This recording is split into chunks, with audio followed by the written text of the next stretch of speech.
خواتین و حضرات، ناظرین آداب، جیسا کہ آپ جانتے ہیں کہ غالب انسٹیٹیوٹ کی ادبی سرگرمیوں کا سلسلہ کافی دنوں سے جاری ہے، اور ہماری ادبی اور ثقافتی سلسلے جو اہم کڑی ہے اس میں ایک ہنسب ڈرامہ گروپ بھی ہے۔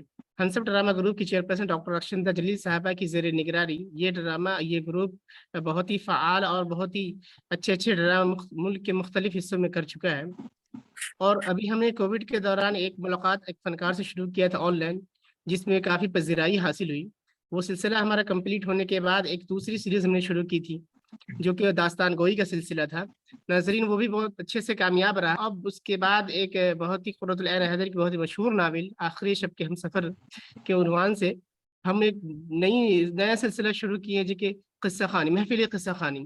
یقیناً اس کے تقریباً 5 ایپیسوڈ ہو چکے ہیں اور ناظرین نے اسے کافی پسند کیا، اور مجھے امید ہے کہ اس کے بعد بھی جو ایپیسوڈ پیش کیے جائیں گے وہ بھی یقیناً بہت اچھے ہوں گے۔ آج کے اس چھٹے ایپیسوڈ میں آپ تمام ناظرین کا خاص طور سے اپنے مہمان خصوصی کا جناب عارف سر کا، آصف سر کا، محترمہ ناہید محسنی صاحبہ کا اور محترمہ عذرا نقوی صاحبہ کا بھی میں خیر مقدم کرتا ہوں، استقبال کرتا ہوں۔ اور میں آپ تمام مہمانان سے گزارش کرتا ہوں کہ آج کے اس چھٹے قسط کے آغاز کریں۔ تو شروع کرتے ہیں۔ اس وقت میں بے حد اینٹی انڈین ہو رہا ہوں۔ وائلٹ لاچار غصے سے پھر میرا خون کھول رہا ہے۔ مجھے اس سے اتنی نفرت ہے، اتنا عشق ہے، یہ آج تک معلوم نہ۔ کم وقت خط بھی نہیں لکھتی۔ شاید میں اس کے لیے مر چکا ہوں۔ شاید وہ یہ سمجھتی ہے کہ باغیوں نے مجھے بھی قتل کر دیا ہوگا۔ ماما، آنٹ میٹی، اس نے آنٹ میٹیلڈا کی تصویر پھر اپنے سامنے رکھی اور سر ہلانے لگا۔ آنٹ میٹی، تم نے بھی اتنے دنوں سے خط نہیں لکھا، مگر ان کے ہاتھ میں راشا ہے، ٹھیک سے قلم نہیں پکڑ سکتی۔ آنٹ میٹی، تم ایک زمانے میں کتنی خوبصورت تھی، اپنی یہ پرانی تصویر دیکھو۔ وائلٹ، ایک دن تم بھی بوڑھی ہو جاؤ گی، یہ نہ بھولو۔ تم نے آنٹ میٹی کو کسی ہوم میں ڈال دیا تاکہ آزادی سے عیش کرو۔ میں تمہیں کبھی معاف نہیں کروں گا۔ میں ہندوستانی ہوں، میں سخت دل، انگریزوں کی طرح کبھی بوڑھے۔ ہلو، یس، کنٹینیو سر۔ آ رہی ہے آواز؟ ویڈیو پراپر آ رہی سر، کنٹینیو۔ انگریزوں کی طرح کبھی بوڑھے ماں باپ اور رشتے داروں کو گھر سے نکال کر کسی ہوم میں پھینکنا برداشت نہیں کر سکتا۔ اب اس کے آنسو بہنے شروع ہوئے۔ اب تک وہ کتنی شراب چڑھا چکا تھا۔ خداوندا، اگر تو واقعی کہیں موجود ہے، وائلٹ کو، ٹام اور کیرل کو، آنٹ میٹی کو، ایلس کو، ان سب کو اپنی حفاظت میں رکھ۔ Old people's home. کسی دن شاید مجھے بھی ٹام اور اس کی بیوی گھر سے نکال کر اولڈ پیپلز ہوم میں ڈال دے۔ بیچارہ بڈھا جو ہر وقت ہندوستان کے متعلق بڑبڑاتا اور آہیں بھرتا ہے۔ نرسیں آپس میں کہیں گی، تم آنٹ میٹی کی طرح مفلوج اور بوڑھی ہو جاؤ گی اور تمہاری بہو تمہیں ہوم میں پھینک دے گی۔ اسی برسات میں میں نے وائلٹ کے ساتھ اپنی لانچ پر پدما کے کیسے رومانی سفر کیے۔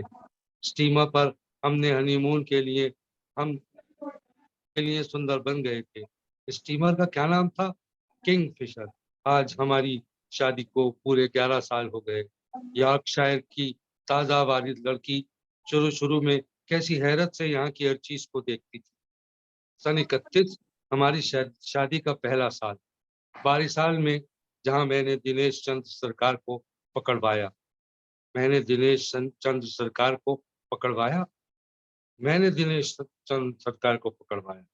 میری سروس کا سب سے نمایاں کارنامہ، سیاہ آنکھوں والی دلکش میرا ہم عمر نوجوان میرے سامنے کٹہرے میں کھڑا تھا۔ ممکن تھا کہ وہ آکسفورڈ میں میرا ہم جماعت ہوتا، کچھ کشتی کہتے ہوئے مجھ سے بحثیں کرتا، مگر وہ کال کوٹری میں جانے سے قبل میرے سامنے کھڑا تھا۔ مجھے معلوم تھا وہ بڑا جید انٹیلیکچوئل ہے۔ میں اس سے کچھ نہ کہہ سکتا تھا۔ جس روز اس کی اپیل ہائی کورٹ سے مسترد ہوئی، مجھے کتنا بے حد دکھ ہوا تھا۔ کیوں؟ وہ بالآخر میری قوم کا جانی دشمن تھا، مگر میں نے اسے نہ پکڑا ہوتا تو اس نے مجھے ہلاک کر دیا ہوتا۔ مجھے اس کی اپیل مسترد ہونے کا بڑا رنج ہوا۔ جس روز علی پور جیل میں اسے پھانسی ہوئی، اسی روز ہمارے یہاں ٹام پیدا ہوا۔ منجو آیا، وائلٹ کی منہ چڑی، اس سے کہنے لگی، میم صاحب، ہم ہندو لوگ آواگمن میں بلیو کرتا ہے۔ شکر ہے کہ دنیش بابو کو پھانسی کے 2 گھنٹے پہلے ٹام بابا پیدا ہوا۔ اگر تھوڑا منٹ بعد پیدا ہوتا تو بہت سا ہندو لوگ بولتا کہ دنیش بابو نے بدلہ لینے کے لیے آپ کے گھر میں جنم لیا۔ What a herbal thought! بیچاری وائلٹ نے ذرا سا کانپ کر کہا، اور یہ واقعہ ہے کہ آج کی اس عجیب و غریب بات کے بعد لاشعوری طور پر میں نے اطمینان کا سانس لیا تھا کہ ٹام دنیش سرکار کی پھانسی سے 2 گھنٹے قبل پیدا ہوا۔ ٹرائس! اس دیوانے وہمی ملک میں رہ کر انسان خود دیوانہ ہو جاتا ہے۔ میں نے دنیش چندر سرکار کو، اور ایک اور بھیانک خیال، جیف کک کی بنائی ہوئی خبر تازہ ترین خبر ہے، وہ تو کل ہی لندن سے یہاں پہنچا ہے۔ اس نے اس امریکن افسر سے ملاقات بھی کی۔ نمبر 14 اینڈریوز کریسنٹ میں ایک امریکن کرنل بیلٹ کر دیا گیا۔ اس میں وائلٹ کا کیا قصور؟ اس امریکن کا نام کرنل ڈونلڈ جوئل، بہت خوبصورت طرح جوان ہے۔ میں طرح کہاں ہوں، موٹا بھدا، اتنی موٹی ناک۔ وائلٹ میری جان، میں ہرگز تمہارا مستحق نہیں تھا، مگر تم نے بھی تو میرے عہدے سے شادی کی تھی۔ مارچ 1939 کی اس پرامن دنیا میں ہم آخر بار برطانیہ گئے تھے۔ کاش وہ بچوں کا داخلہ کرانے کے بعد میرے ساتھ واپس آ گئی ہوتی۔ اب میں پھر الف چیم کی تلاوت کرتا ہوں۔ وہ آرام کرسی پر لیٹ گیا۔ صدمے، رنج، پچھتاوے، بہت کم ایسا ہوتا ہے جب انسان کو اتنی مہلت ملے تو وہ یکسوئی سے اپنی ساری زندگی کا جائزہ لے، اپنے اندر چھانکے۔ اب اسے نیند آ رہی تھی۔ ماضی محفوظ ہے، یادوں کا قبرستان محفوظ ہے۔ اس نے کاہلی سے نغمات ہند اٹھائی، اس کے صفحے پر لٹتا رہا۔ نیم و آنکھیں ذرا سی کھول کر اونگتے کتاب کے آخر میں دوسری کتب کے اشتہاروں پر نظر ڈالی۔ ایک شفیق تبسم اس کے ہونٹوں پر بکھرنے لگا۔ نیل کی کاشت، ایک پلانٹر کی زندگی کا دلچسپ مرقع۔ پرانے کلکتے کی آواز بازگشت، از ڈاکٹر بسٹیڈ، سر وقت پر بلیک ہول کی تصویر، فہرست مضامین، فلپ فرانسس کا دور، لن کو مار، فرانسس اور ہیسٹنگز کا ڈویل، وغیرہ وغیرہ۔ English etiquette for Indian gentleman, social and official, از ڈبلیو ٹیرگو Webb, Bengal education department. Bihar کی پرانی یادیں، ایک پرانے پلانٹر کے قلم سے، جسٹس اونوکول چندر مکھرجی جہانی، از ایم مکھرجی، انڈین انگلش یا بابو انگلش کا بے حد مزیدار نمونہ۔ قارئین سے درخواست ہے کہ اس جینٹل مین کی سوانح حیات جو اس کے بھتیجے نے لکھی ہے ضرور پڑھ کر تفریح حاصل کریں۔ آسام میں ایک ٹی پلانٹر کی زندگی، از جان بارکر، انڈین ریسنگ کی چند یادیں، گھوڑے، آدمی اور اسپورٹس۔ شیونی، ست پڑا پہاڑیوں میں کیمپ لائف، بنگلے کے پیچھے، از ایہن، مزاحیہ کتاب۔ ابواب، بوائے کو ملازم رکھنا، dog boys, مشلچی، حمال، ہرمی، درزی، Butler. Abdul Ghafoor, ابھی بنگلے کے پیچھے میرا بٹلر عبدل زندہ ہے، میں محفوظ ہوں۔ چارلس بارلو نے گونگنا شروع کر دیا اور پھر کرسی کے ہتھے پر چڑھ کر سر رکھ کر سو گئے۔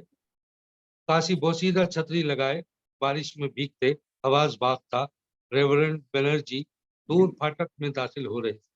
اس وقت دوپہر کا 1 بجا تھا اور ڈی ایمز ہاؤس کے برآمدے کے ایک در میں کھڑے عبد الغفور ہیڈ چپراسی سے آہستہ آہستہ کہہ رہے تھے، صاحب، چھوٹا حاضری کے بعد سے دروازے بند کیے اسٹیڈی میں بیٹھا ہے, بیئر پہ بیئر پیے جا رہا ہے. اللہ جانے کیا معاملہ ہے. شاید ولایت سے میم صاحب کی کوئی خیر خبر نہیں آئی. چپراسی نے متانت سے سر ہلایا. اتنے میں اس کی نظر پادری صاحب پر پڑی جو برساتی میں پہنچ چکے. پادری بینرجی نے سیڑھیاں چڑھ کر جلدی جلدی پائیدان پر جوتے رگڑے اور برآمدے میں آئے. چھتری بند کی تو اس میں سے پانی کی بوندیں فرش پر گری. شفاف فرش خراب ہو گیا اور وہ اور زیادہ گھبرائے اور دہشت زدہ نظروں سے چاروں طرف دیکھا. عبد الغفور نے لپک کر چھتری ان کے ہاتھ سے لی, ہیٹ ریک کے کونے میں ٹکا دی اور سلام کیا. صاحب کہاں ہے؟ پادری بینرجی نے ہیبت زدہ آواز میں دریافت کیا. عبد الغفور ان کی اس حالت پر متعجب ہو گئے. صاحب کتاب والے کمرے میں ہے. پادری صاحب. صاحب کو بولو مہربانی ہوگی, ایک دم ضروری بات کرنا ہے, مہربانی ہوگی. عبد الغفور نے سر ہلایا اور اندر گئے. لائبریری کا دروازہ دھیرے سے کھٹکھٹایا اور کواڑ آہستہ سے کھول کر کمرے میں داخل ہوئے. آرام کرسی کے پاس جا کر ذرا سا کھکارے. چارلس بالو نے آنکھیں کھولی. صاحب کالا پادری آیا ہے. کون؟ چارلس بالو نے ذرا چونک کر آنکھیں ملتے ہوئے پوچھا. کالا پادری بینرجی بابو. اوہ کیا کام ہے؟ صاحب وہ ایک دم ضروری بات کرنا مانگتا ہے. گول کمرے میں بٹھا دوں؟ بیچارہ بہت گھبرایا ہوا دکھتا ہے. چارلس نے سر اونچا کیا. کیا؟ نہیں, ادھر ہی بھیج دو. ادھر؟ صاحب لائبریری صاحب کا بے حد ذاتی کمرہ تھا. یس یس یو ایڈیٹ, چارلس نے گرج کر کہا. عبد الغفور کان دبا کر غائب ہو گئے. چارلس نے پھر آنکھیں بند کر لی. سر میں درد, خیالات میں انتشار, دل میں دکھ. کیا کروں اب اس کالے پادری کی فریادیں سنوں؟ میں کہ ہندوستانیوں کا مائی باپ ہوں. مائی باپ, غریب پرور. جب اس نے آٹھ پر آنکھیں کھولی, پادری بینرجی 16 ہیٹ دونوں ہاتھوں میں لیے مسکینی سے کمرے میں داخل ہو گئے. وہ اٹھ کھڑا ہوا اور خوش خلقی سے مسکرایا اور مسافے کے لیے ہاتھ بڑھایا. گڈ آفٹر نون مسٹر بالو. ہلو پادرے, گڈ آفٹر نون. گاڈ ہیونز, کیا دوپہر ہو گئی؟ پادری بینرجی نے لجالت سے مسکرائے مگر مسکراہٹ نے فوراً ساتھ چھوڑ دیا. اب وہ پھر ہیبت زدہ نظر آ رہے. کیا بات ہے پادرے, آپ پریشان معلوم ہوتے ہیں. You have a drink? Oh you don't drink. Do sit down پادرے. No yes mister Barlow. پادری بینرجی ہکلائے اور ایک کرسی پر ٹک گئے. ہیڈ گود میں رکھ لی, کمرے میں چاروں طرف نظر دوڑائی. چارلس نے مگ میں بیئر لے لی. مگ اٹھا کر کہا ٹو وکٹری. پادری بینرجی نے اسی بھونچکے انداز میں سر ہلایا. چارلس پھر آرام کرسی پر بیٹھ گیا. اب ساری چیزیں دھندلی سی معلوم ہو رہی تھی. I am drink. اور رے, سامنے کالا پادری بیٹھا تھا. مجھے ہمیشہ یہ حیرت رہی کہ انسان اپنا آبائی مذہب کیسے بدل لیتا ہے, اپنی کھال اتار کر دوسری کھال کیسے منڈ لیتا ہے. مثال کے طور پر اگر میں مسلمان ہو جاؤں, سیاہ سوٹ پہنے, سفید کالر لگائے, پال میتھیو بنرجی بھی مذہقہ خیز, جس طرح ایڈورڈ بالو مذہقہ خیز, ریحان الدین احمد مذہقہ خیز ہے, میں مذہقہ خیز ہوں. سارا ہندوستان, ساری دنیا, ساری انسانیت, ساری زندگی اتنی مذہقہ خیز ہے کہ اس پر آنسو بہانے چاہیے. مسٹر بالو وہ چونکا. میں اپنے فرض میں کوتاہی کر رہا ہوں. نیٹو پادری فریاد لے کر آیا ہے, عدل چاہتا ہے. مسٹر بالو, او جسٹ 1 منٹ پادری. اس نے گھڑی پر نظر ڈالی اور اٹھ کر لمبے لمبے ڈگ برتا, بھاری بھاری, اونچا اونچا, جھکا جھکا سا کمرہ عبور کر کے ریڈیو کے پاس گیا اور دھم سے صوفے پر بیٹھ گیا. ریڈیو کی سوئی گھمانے لگا. دس از BBC لندن. ایک دم آواز گونجی. پادری بینرجی چونک پڑے. ہزاروں میل پرے ڈبکنی کشتیوں سے معمور سمندروں, گرم صحراؤں میں پھٹتے بموں, جلتے ہوئے یورپ کے اس پار, جلتی ہوئی آکسفورڈ اسٹریٹ کے ایک تہہ خانے میں بیٹھا ہوا اناؤنسر ٹائٹ اپر لپ کے ساتھ اپنے ہم قوم چارلس بالو سے مخاطب تھا. 10 منٹ تک وہ چارلس بالو کو بتاتا رہا کہ اتحادی کہاں کے کہاں فتح مند رہے اور برطانیہ میں کہاں کہاں بمباری ہو رہی۔ پھر ونسٹن چرچل کے تازہ ہمت افزا بیان کے اقتباس کے بعد خبریں ختم ہوئی۔ گاڈ سیو دی کنگ بجا، چارلس بالو فوراً اٹینشن کھڑا ہو گیا، پادری بینرجی بھی کھڑے ہو گئے۔ ریڈیو بند کر کے دائیں شنگلی پلکوں کو پھیرتے ہوئے چارلس بالو واپس اپنی کرسی پر آن بیٹھا۔ اب جا کر پادری بینرجی نے کانپتے ہاتھوں سے اخبار جیب سے نکالا۔ اخبار بھی بارش میں بھیگ چکا تھا۔ انہوں نے اسے ذرا احتیاط سے مسٹر بالو کے سامنے پیش کیا۔ ایک خبر پر سرخ نشان لگا تھا۔ چارلس بالو نے جھک کر خبر پڑھی، تیوری پر بر ڈالا، پادری کو دیکھا، ہونٹ کاٹے۔ مجھے بڑا افسوس ہے پادری، مجھے نہیں معلوم تھا کہ آپ کی لڑکی بھی۔ میں بالکل مجبور اور لا علم تھا مسٹر بالو، آپ مجھ سے کیا توقع رکھتے ہیں؟ میری بچی گمراہ ہے مسٹر بالو، اسے بچا لیجیے۔ پادری نے اس کے سامنے ہاتھ پھیلا دیا۔ وہ جھنجلا گیا۔ اب اس کا سارا نشہ ہرن ہو گیا۔ وہ اپنی ذاتی اندرونی دنیا سے واپس آ کر اپنے فرض منصفی پر مستعد ہو چکا تھا۔ آپ کی لڑکی بالغ اور سمجھدار ہے۔ جان بوجھ کر اس نے غنڈہ گردی میں شامل ہوئی ہے۔ بہت جلد اس رومان پرستی سے اس کا جی بھر جائے گا، یا ممکن ہے وہ ساری عمر اسی میں لگی رہے۔ آئیڈیالزم، خدمت قوم اور خدمت خدا کا جنون انسان کو عجیب و غریب طریقوں سے اپنی زندگی تجنے اور تباہ کرنے پر مجبور کر دیتا ہے۔ میری بہن، اب اس نے ہاتھ پھیلا، میری بہن ایلس 25 سال سے ناگا جنگلوں کی خاک چھانتی پھر رہی ہے اور غالباً بہت مسرور ہے۔ آپ کی بیٹی بھی جیل میں خوش رہے گی اور خود کو مجاہد سمجھے۔ مسٹر بالو، پادرے، چارلس نے دفتن بے حد چڑھ کر کہا، اگر یہ ثابت ہو جاتا کہ روزی کے خط گولے نے کسی کی جان لی ہے تو اسے عمر قید، میں کچھ نہیں کر سکتا۔ پادری بینرجی کی آنکھوں میں بڑے بڑے آنسو ڈبڈبانے لگے۔ چارلس دوسری طرف دیکھنے لگا۔ یہ شائستہ اشارہ تھا کہ اب ملاقات کا وقت ختم ہوا، مگر پادری بینرجی ڈٹے رہے۔ ایک آخری کوشش اور، مسٹر بالو، مجھے معلوم ہے کہ مس بالو آج کل کسی کام سے پبنا میں آئی ہوئی۔ اگر آپ ان کو ٹرمکال کر دیں کہ وہ جیل کے اسپتال میں روزی کو جا کر دیکھ لیں، اور میں نے یہ خط بھی ان کو۔ اس نے جیب سے خط نکال کر چارلس کو تھمایا اور ملتجی اور پر امید نگاہوں سے اسے دیکھنے لگا۔ چارلس نے پڑھنا شروع کیا۔ ڈیئر سسٹر ان کرائسٹ، اس مصیبت کے وقت میں چپراسی کمرے میں داخل ہوئی۔ یس، بالو نے پرچہ پڑھتے پڑھتے سر اٹھا کر پوچھا۔ سنہری اور سرخ وردی والے چپراسی کے ہاتھ میں چاندی کی پلیٹ تھی جس میں ایک پیلا لفافہ رکھا تھا۔ ہندوستان کے اہلکاروں، چپراسیوں اور سائنسوں کی وردیاں، پگڑیاں اور ٹوپیاں برطانوی حکومت نے پچھلی صدی میں قدیم ہندوستانی عمرا اور شرفا کی ملبوسات کے نمونے کی بنوائی تھی۔ گویا کہتے ہوں، دیکھو جو تمہارا لباس ہے وہ ہم اپنے نوکروں کو پہنائیں گے۔ چپراسی نے پلیٹ چارلس بالو کو پیش کی۔ چارلس نے کیبل گرام کھولا، اسے پڑھا۔ اس کا رنگ سفید پڑ گیا، ہونٹ ذرا سے لرزے۔ وہ چند لمحوں تک بالکل ساکت بیٹھا رہا، پھر کندھے سیدھے کر کے اٹھ کھڑا ہوا، کیبل گرام جیب میں رکھا، ابرو کے اشارے سے چپراسی سے کہا کہ اس کی ضرورت نہیں۔ پھر وہ لمبا گہرا سانس لے کر کھوکھلی لیکن مضبوط آواز میں پادری سے مخاطب ہوا، ایکسکیوز می پادرے، میں ابھی آتا ہوں، اور جلدی سے دوسرے کمرے میں چلا گیا۔ پادری بینرجی حیران پریشان بیٹھے رہے۔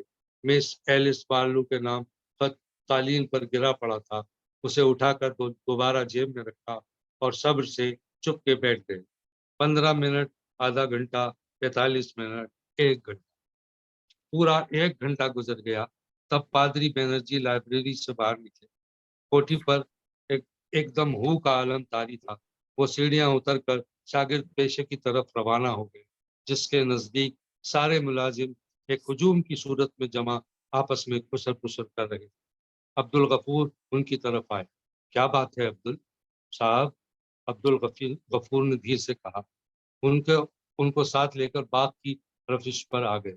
خوبصورت ڈک پونڈ میں بطخیں بڑے سکون سے تیر رہی تھی۔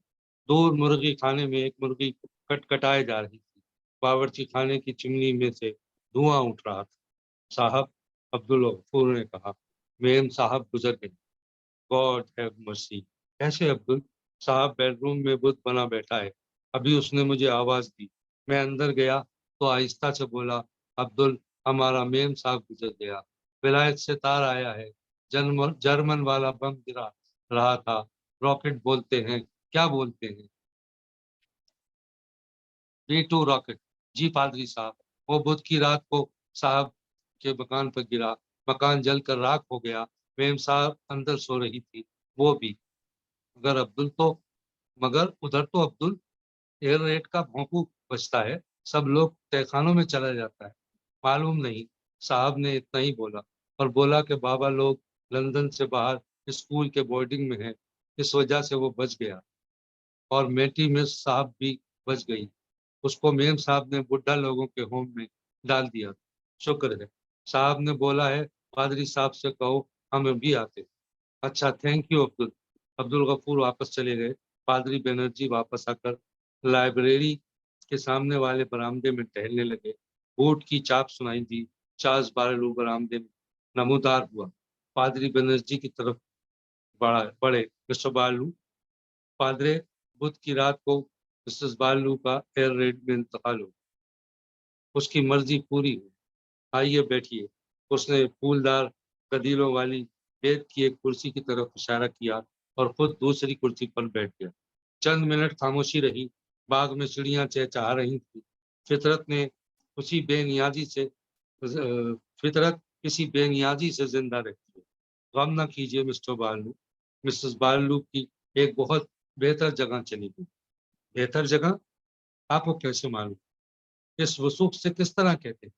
چاس نے جھنجھلا کر کہا، بہتر جگہ صرف یہ دنیا ہے، باقی آپ لوگوں کی خام خیالی اور خوش فہمی ہے۔ پادری بینرجی خاموش ہے۔ چارلس بارلو تلخی سے بولا، the Lord in this infinite mercy۔ ہاں ہاں ہاں ہاں۔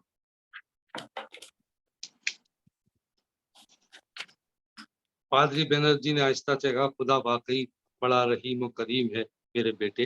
ہاں ہاں ہاں۔ اس رحیم و کریم نے میرے جوان اور نیک دل باپ کو آدم اور شیر کا نوارہ بنا دیا، میری جوان اور معصوم پھوپھی کو چینیوں سے ریپ کروا کے قتل کر دیا۔ اس رحیم و کریم نے میرے جوان بھائی کو جرمنی کے اندھیرے آسمانوں پر فرشتے اڑا دیے۔ وہ رحیم و کریم اس وقت ساری دنیا کے لاکھوں بے گناہ انسانوں کی طرح طرح کی موت مار رہا ہے۔ وہ رحیم و کریم اسی بنگال میں ہر سال انگنت بے گناہ اور مصیبت زدہ انسانوں کو طوفانوں اور سیلابوں اور وباؤں کی نظر کرتا ہے۔ اور یاد رہے، تمہارا وہ رحیم و کریم خدا ننھے بچوں کو اپاہج اور اندھا کر دیتا ہے۔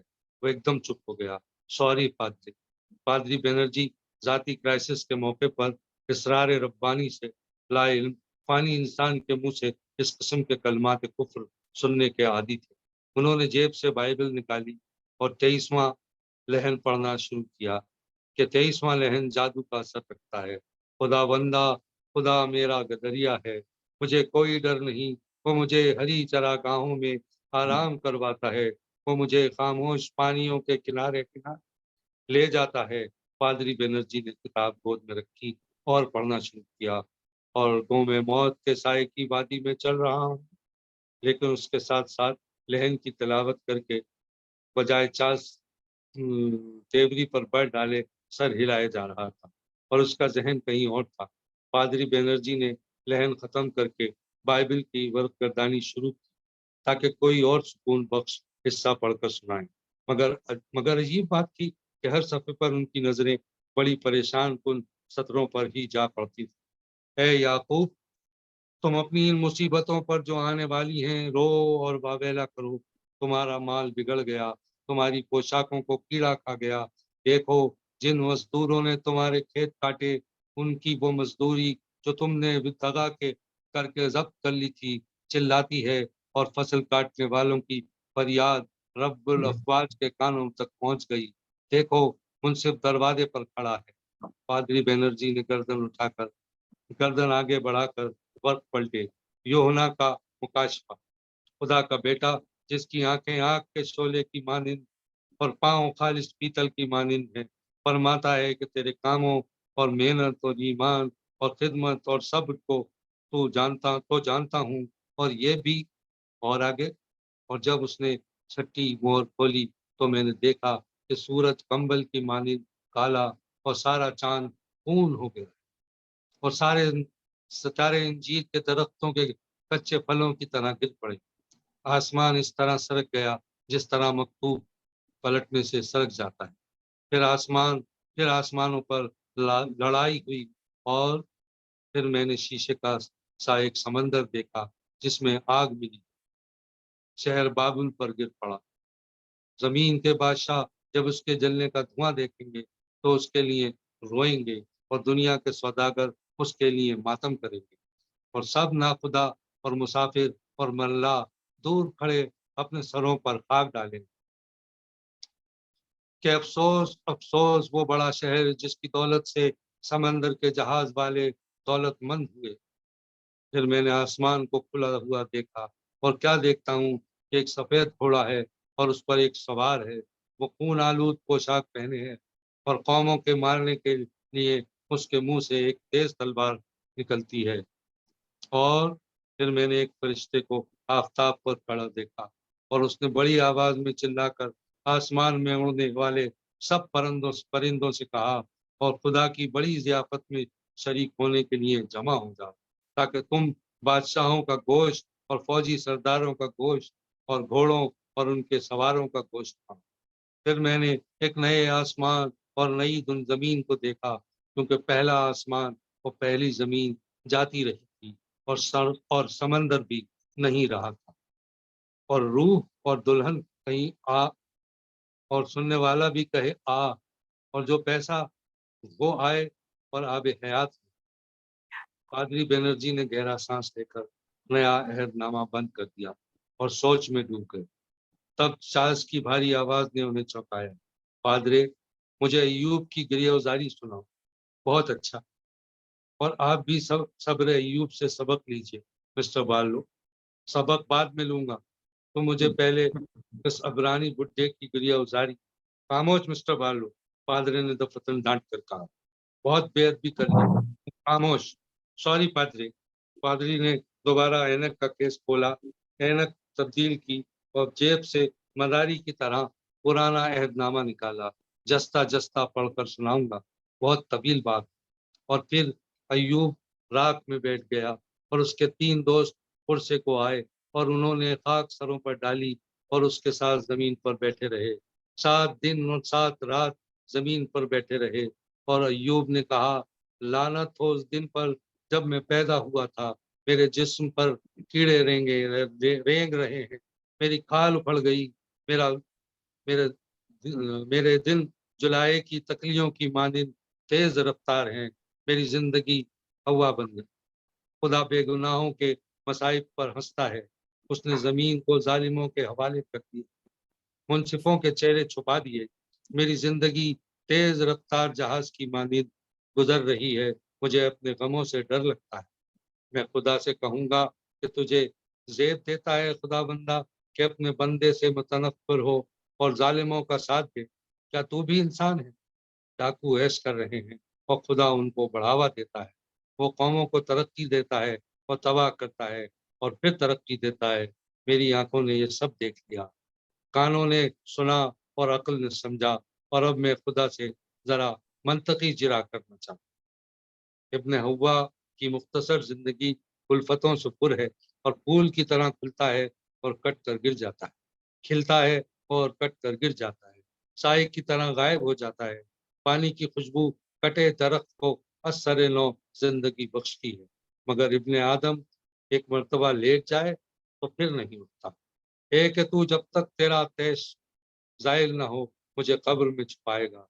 मैं अपने वक्त का मुंतजिर हूँ। पानी पत्थरों को बहा ले जाता है तो इंसान की उम्मीदों पर पानी फेरता है, तो उसकी शक्ल बदल بدل دیتا ہے۔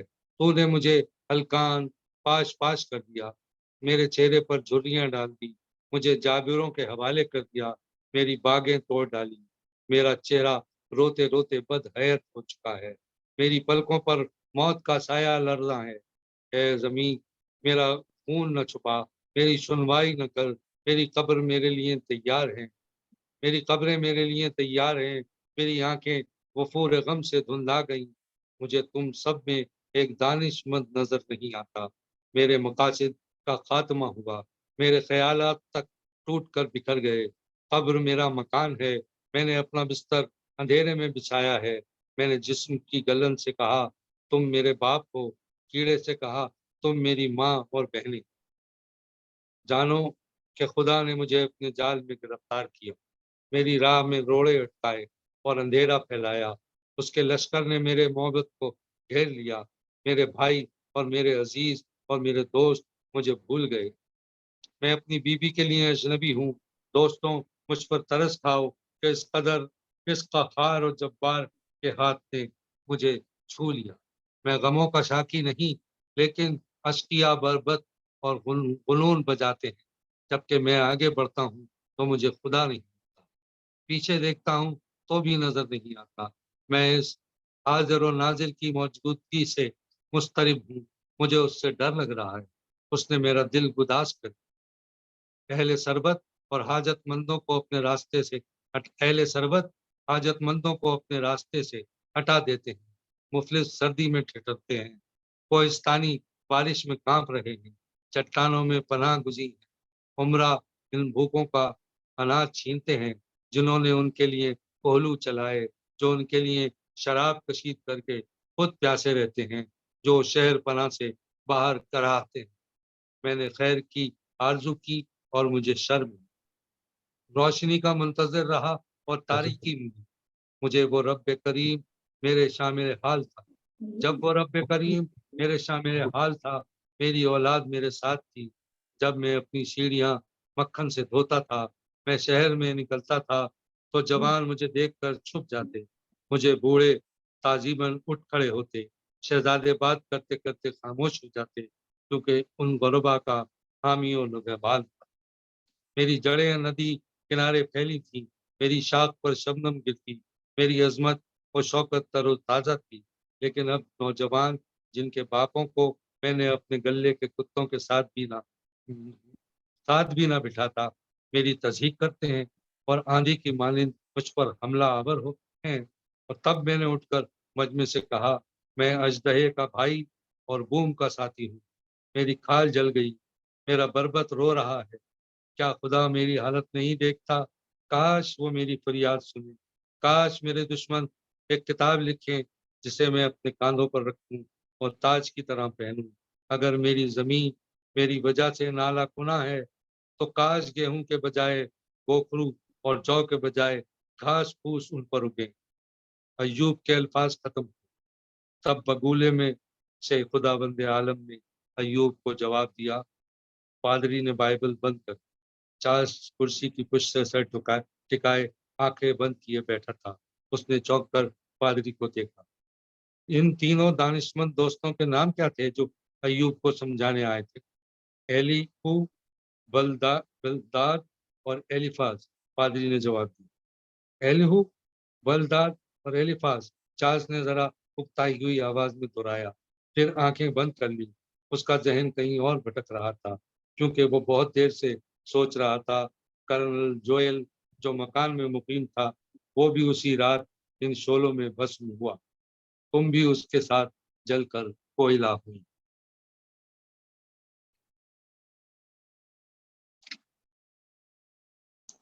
آگے دوسرا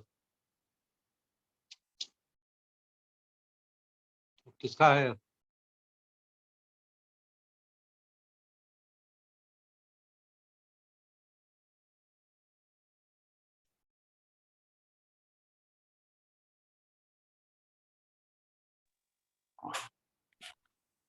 تمہارا خوبصورت جسم کوئلہ بنا، تم مرتے وقت بھی مجھ سے بے وفا تھی، افسوس افسوس افسوس۔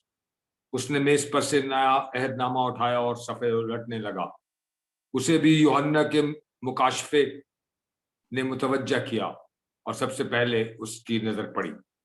और फिर जब मैंने मैंने निगाह की तो आसमान के बीच में एक अकाब को उड़ते देखा और बड़ी आवाज से कहते सुना कि इन 3 फरिश्तों ने नरसिंहों की आवाजों के सबब से जिनका फूंकना अब भी बाकी है, जमीन के रहने वालों पर अफसोस अफसोस अफसोस।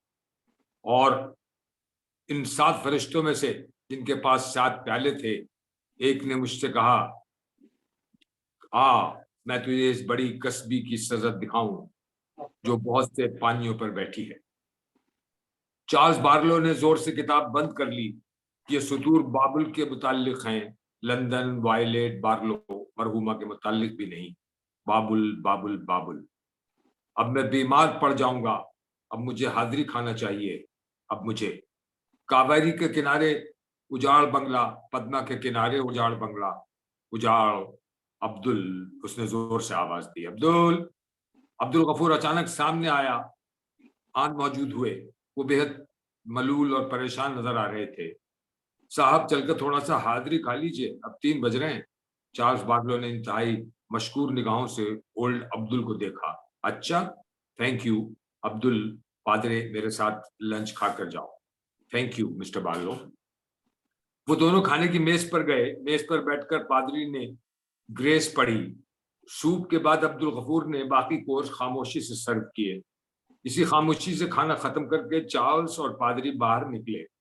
पादरे, मैं एलिस को आज ही पबना ट्रंक कॉल करूंगा कि वो रोजी की खैरियत मालूम कर ले। मुझे अफसोस है कि मैं रिहाई की कोशिश नहीं कर सकता। हाँ, अगर वो माफी मांग ले।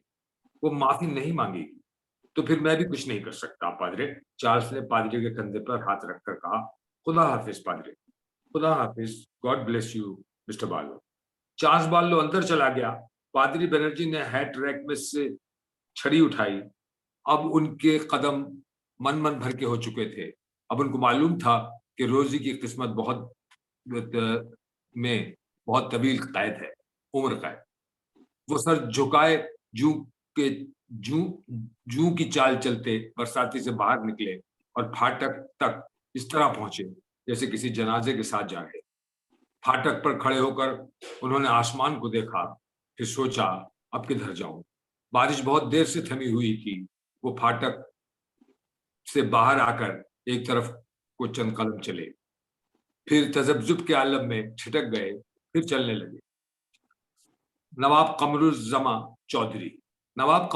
चौधरी पिछले सीट पर टांग रखे, छड़ी की नुकरई मोठ पर हाथ धरे अपने सियाह ब्यूक में अर्जुमंद मंजिल की तरफ जा रहे थे, जो डीएम्स हाउस से चंद फरलांग पर वाक़ थी।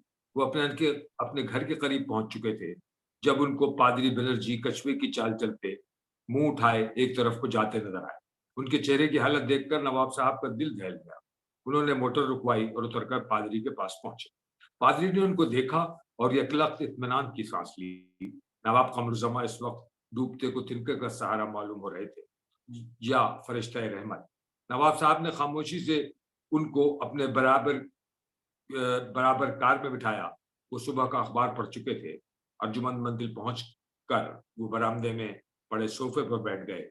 पादरी को बिठाया और चाय मंगवाई। सामने लॉन पर माला नय्युरुज़्ज़मा के नौज़ायदा बच्चे को गोद में लिए टहल रही थी। अंदर ग्रामोफोन बज रहा था। पादरी बनर्जी ने जेब से अखबार निकालकर नवाब साहब के सामने पेश किया। मैं पढ़ चुका हूँ। बंगला अखबारों में ज्यादा मुफस्सल खबरें हैं, उन्होंने आहिस्ता से कहा। शेर चाय लेकर आया। मैं अभी डीएम के पास गया था, उसने कोई मदद करने से साफ इनकार कर दिया। नवाब साहब ने चाय बनाई। डीएम की बीवी लंदन की बमबारी में मारी गई और आबाई मकान भी जल गया। अब नवाब साहब ने आंखें फैलाकर पादरी को देखा। पादरी उस वक्त एक स्याहपोश पैगंबर नजर आ रहा था जिसके पास बुरी खबरों के अलावा और कुछ न था। अल्लाह रहम करे, नवाब साहब ने आहिस्ता से कहा। अचानक पादरी खड़ा हो गया। नवाब साहब, मैं डॉक्टर सरकार से मिलना चाहता हूँ, इसी वक्त फौरन। सदमे की वजह से पादरी बौखला गया है, बेचारा बेचारा। आप बैठिए पादरी साहब, मैं बिनोय बाबू को अभी बुलवाता हूँ। क्या वो आपकी कुछ मदद कर सकेंगे? मैं डॉक्टर सरकार से बात करना चाहता हूँ, पादरी ने दोहराया। नवाब ने ताली बजाई। टहलती हुई माला करीब आई। ड्राइवर को बुलाओ। ड्राइवर हाजिर हुआ। बिनोय बाबू को फौरन साथ लेकर आओ, कहना बेहद जरूरी काम है। पादरी और नवाब चुप बैठे रहे। कुछ देर बाद मोटर दोबारा बरसाती में दाखिल हुई।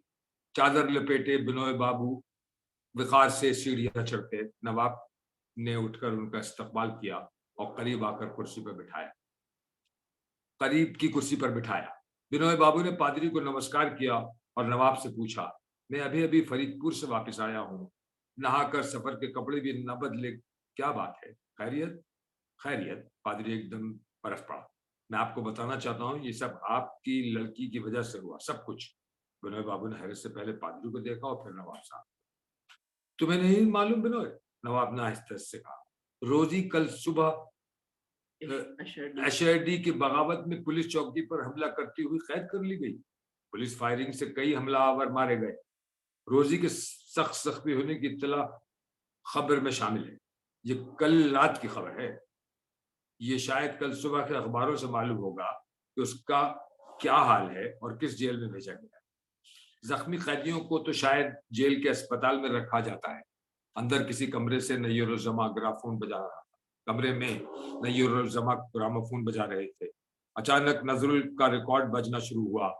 तोड़ो फोड़ो मारो आग लगाओ, आंधी तूफान बन जाओ, मैं सरकश हूँ, उसूल शिकन बर्बादी का देवता, बागी मैं हमेशा सर बुलंद रहूंगा, ला हौल वला कुव्वत।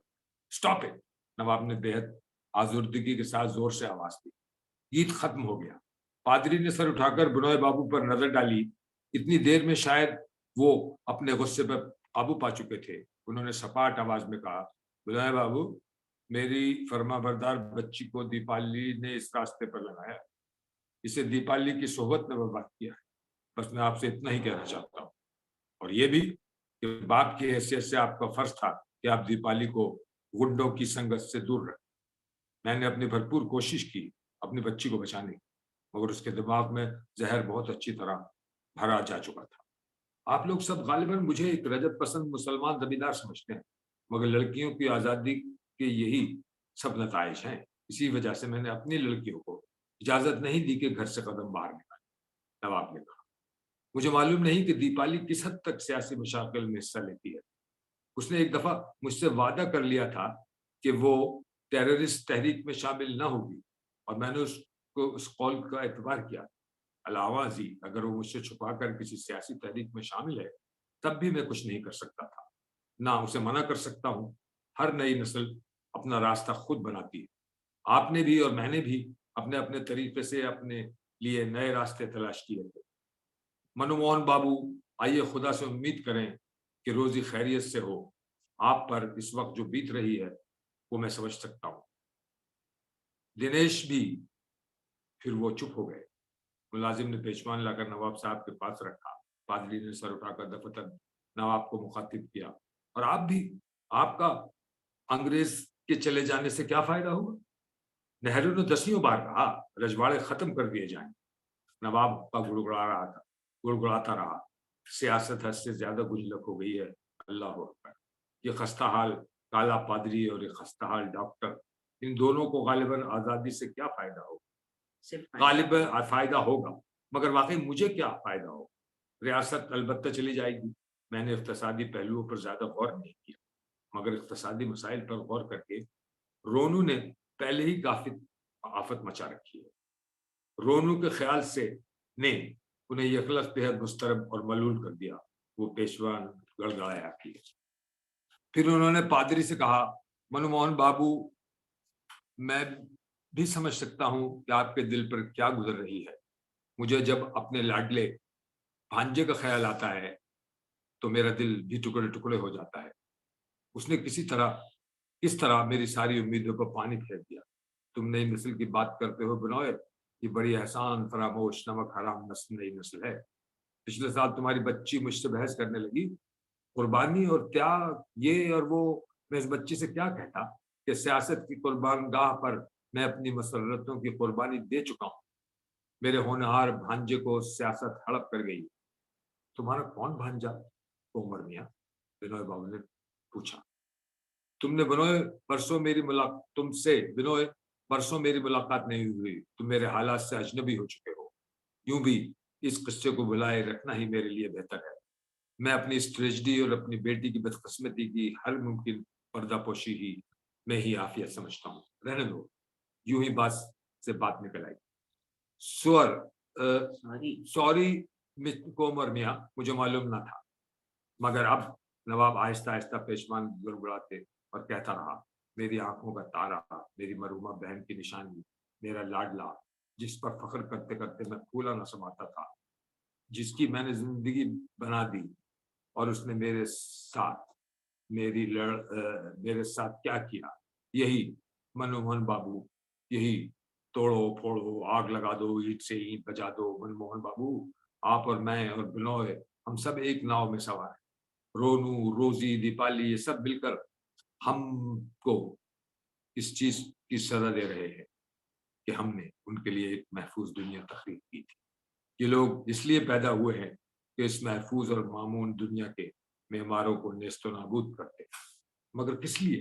पादरी ने पूछा। नेस्तो नाबूद करने के बाद ये किस किस्म की दुनिया बनाएंगे? इस बात का जवाब मेरे पास नहीं है, नवाब ने तफसील से कहा। बिनोय बाबू सोफे से उठे, पादरी साहब भी उठे। मुझे माफ कर देना बिनोय बाबू, मैं होशो हवास खो बैठा हूँ। बिनोय बाबू ने पादरी के कंधों पर हाथ रख दिया। नवाब साहब कुर्सी हटाकर पादरी के नजदीक आए। मनमोहन बाबू, अल्लाह बड़ा मसबबुल असबाब है, मसबबुल असबाब है। दुआ करते रहो, रोजी यकीनन खैरियत से बहुत जल्द घर लौटेगी। पादरी ने बेयकीनी से इकरार में सर हिलाया। नवाब ने नीचे उतरकर जीप का दरवाजा खोला। पादरी और डॉक्टर पीछे बैठ गए। ड्राइवर लपक कर आया, मोटर में बैठकर उसे स्टार्ट किया। मोटर आगे बढ़ गई। रात को अर्जुमंद मंजिल में नवाब की पहलोटी के पोते मुनव्वरुज़्ज़मा के अकीके के सिलसिले में बड़ा भारी डिनर था। 8 बजे मेहमान आना शुरू हो जाएंगे। बा, बा, बाबर बाएश कोश। नवाब बरसाती से निकलकर पाई बाग के सिर्फ चले गए। हम तीनों, मैं, सरकार और बनर्जी, हम तीनों बंगाली 3 मुख्तलिफ रास्तों पर खड़े हैं। मैं और बनर्जी 2 ऐसे खंबे हैं जिनको घुन लग चुकी है, मगर पाल मैथ्यू बनर्जी बेचारा ये बात समझ नहीं सकता, और समझ कर भी क्या ले। पिछले लॉन पर पहुंचकर उनको बार्लो की मेम का ख्याल आया। पादरी ने बताया था कि सुनावनी सुनकर बार्लो ने बड़ी बहादुरी और जब्त से काम लिया। खालिस स्टिफ अपर लिप। भाई, अगर ऐसी हिम्मतें ना होती तो सारी दुनिया पर हुकूमत कैसे करते? नवाब लॉन में टहलने लगे। कल सारे उमायदीन ये शहर ताज़ियती लिए जाएंगे, मुझे भी जाना होगा। वायलेट बार्लो बंगाल की यूरोपियन सोसाइटी में काफी दिन में मशहूर थी। खासी आवारा, मछली की तरह पीती थी, बेहद हसीन, मर गई गरीब। बार्लो इसकी वजह से बहुत दुखी रहता है। अब रोजी के लिए क्या किया जाए? कुछ नहीं हो सकता। रोजी की माँ 15 साला गिरीबाला इसी तालाब के किनारे बैठकर बर्तन मांजा करती थी, और मैं उस तरफ के पीछे छुप छुप कर उसे तरह तरह से छेड़ने की कोशिश करता था। वक्त किस तरह गुजरता है, किस तरह बदलता है, अल्लाह अकबर। नवाब साहब, एक क्लर्क नुमा नौजवान बाग की सड़क पर पहुंचकर साइकिल से उतरा और उसके नजदीक आकर सलाम किया। कल शाम ऑफिस में फोन आया था, ये पैगाम है। उसने जेब से एक कागज निकाल कर पेश किया। मैंने आपसे मुलाकात का वक्त आज 5:30 बजे का दिया है, क्योंकि आपको इसी वक्त। हाँ, ठीक है, ठीक है। नवाब का रंग पर्चे पर लिखा नाम पढ़कर पीला पड़ चुका था।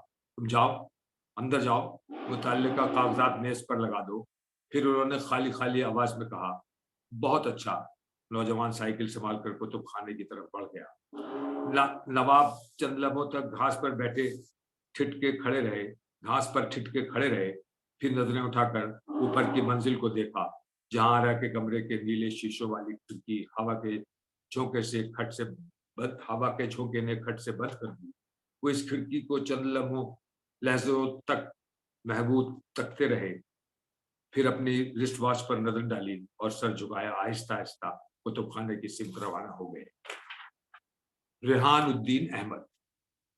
इस सुबह जिस वक्त चार्ल्स बार्लो छोटा हाजिरी के बाद अपनी स्टडी में जाकर नगमात हिंद के मुताले में मसरूफ था, डीएम्स हाउस से कुछ फासले पर वुडलैंड्स में करीम खान ने ब्रेकफास्ट की मेज पर हस्ब मामूल ताज़ा पत्रिका लाकर रखा और चाय दानी लेने के लिए अंदर चला गया। उमराय ने टोस्ट पर मक्खन लगाए لگاتے اخبار کی سرخیوں پر نظر ڈالی، مر پلٹے، اندر کے سبب پر ایک سرخی نے ان کو متوجہ کیا۔ انہوں نے گھبرا کر آواز دی، ریحان جلدی آؤ۔ بریک فاسٹ کی میز پر وڈ لینڈ کے پہلو کے برآمدے میں لگی تھی۔ گیسٹ ہاؤس کا دروازہ برآمدے کے سرے پر کھلتا تھا۔ شیو کے صابن کے جھاگ تولیے سے صاف کرتا ریحان الدین احمد کمرے میں سے نمودار ہوا۔ کیا ہوا؟ یہ دیکھو، سنسنی خیز گرفتاری۔ ہوما دیوی نے سر اٹھا کر اخبار اس کی طرف سرکا دیا۔ ان کی کرسی کے قریب جھک کر اس نے اچٹتی نظروں سے پورے کالم کا جائزہ لیا۔ کماری روزی بنرجی، کماری سندھیا گھوش، اور وہ تھیوری پر بل ڈال کر بیٹھا اور خبر کو دوبارہ غور سے پڑھنا شروع کیا۔ پہرا چائے دانی لے کر حاضر ہوا۔ ہوما نے ریحان کے لیے چائے بنائی۔ لو چائے پی لو۔ پی لوں گا۔ غضب ہو گیا ہوما، محمود الحق اور جیوتی دونوں شہید ہو گئے۔ روزی جانے کتنی بری طرح زخمی ہوئی ہوگی، اس خبر کا کیا بھروسہ ہے۔ وہ گئے محمود اور جیوتی دونوں۔ ریحان نے اخبار پر سے پرے سرکا کر آنکھوں پہ ہاتھ رکھ لیے اور چند منٹ تک چپ چاپ بیٹھا رہا۔ اوہ ریحان پلیز، ہوما نے اس کی بازو پر ضربے سے ہاتھ رکھا۔ سوشلسٹ فرنٹ، ابھی اجال اور جانے کتنے مارے جائیں گے۔ اوہ گاڈ، ابھی اس روز جیوتی نے کس جوش و خروش سے مجھ سے بحث کی تھی۔ ارونا دی، جے پی، لوہیا انڈر گراؤنڈ ہیں، جان پر کھیل کر جن آندولن کو ڈائریکٹ کر رہے ہیں، اور آپ اور ریحان انگریزوں کے پٹھو بن گئے۔ اوہ نو، اوہ رونو، نو نو نو، ناٹ جیوتی، ناٹ۔ اتنا غم نہ کرو ریحان، آندولن میں اسی طرح جانے جاتی ہے۔ سال بھر پہلے تم بھی کسی وقت مارے جا سکتے تھے۔ لو چائے ٹھنڈی ہو رہی۔ ہوما، ریحان نے غصے سے کہا، سوری اولڈ چیپ، تم ہمیشہ یوں ہی مارے پھرتے ہو، نہ کھانے کی فکر، ڈھنگ کی چائے ملتی ہوگی۔ چند روز کے لیے میرے یہاں ہو تو اپنی صحت کا خیال رکھا کرو۔ اوہ سوری ہوما، میں بہت اپسیٹ ہوں۔ میں کیا اپسیٹ نہیں ہوں؟ تم آملیٹ کھاؤ گے نا؟ ہاں دے دو۔ آپ کچھ دیر کے لیے یہ تکلیف دہ حالات بھول جاؤ، آرام سے ناشتہ کرو۔ آج پھر تم کو دن بھر دوڑ دھوپ کرنی ہے۔ آتے ہی فرید پور بھاگ گئے۔ انہوں نے ٹوسٹ دو حصوں میں کاٹ کر ریحان کے سامنے رکھا۔ آملیٹ پر کالی مرچ نمک چھڑکا اور بچوں کی طرح چھری کانٹا اٹھا کر اس کے ہاتھوں میں پکڑا دیا۔ وہ مسکرایا۔ Now be a good boy, eat and eat. وہ سر جھکا کے کھانے میں مشغول ہو گیا۔ ہوما اس کو دیکھتی رہی۔ تمہارا ابا کیسے تھے؟ خیریت سے تھے؟ کون؟ اس نے چوک کر پوچھا۔ تم اپنے گاؤں گئے تھے نا، شونا پور؟ مجھ سے تو یہی کہہ گئے تھے۔ او ہاں، نہیں، ہاں بالکل اچھے ہیں، تھینک یو۔ اس نے ایک لقمہ نگل کر پھر اخبار کی طرف ہاتھ بڑھایا۔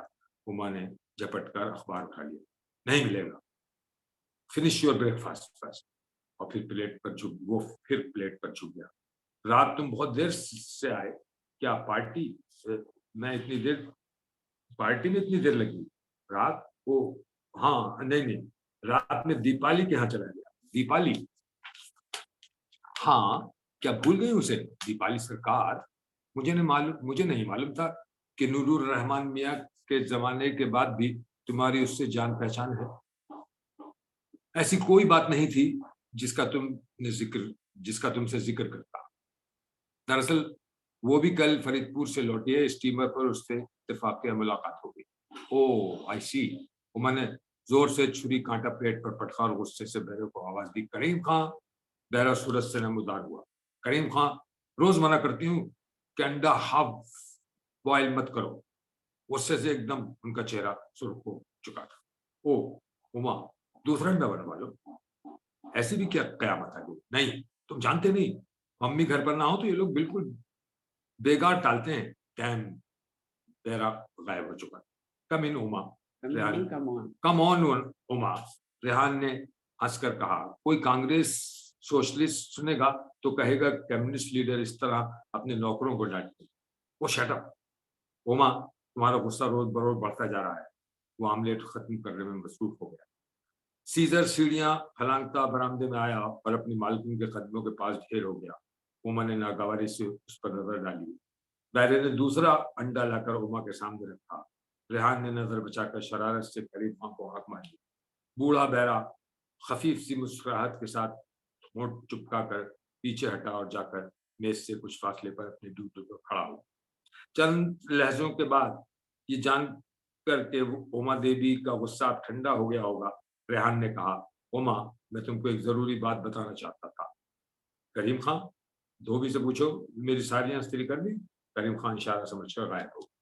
हाँ बताओ क्या बात। मैं दीपाली से शादी कर रहा हूँ। अंडे का चमचा संभाले उमा देवी का हाथ हवा में मुअल्लक होकर रह गया।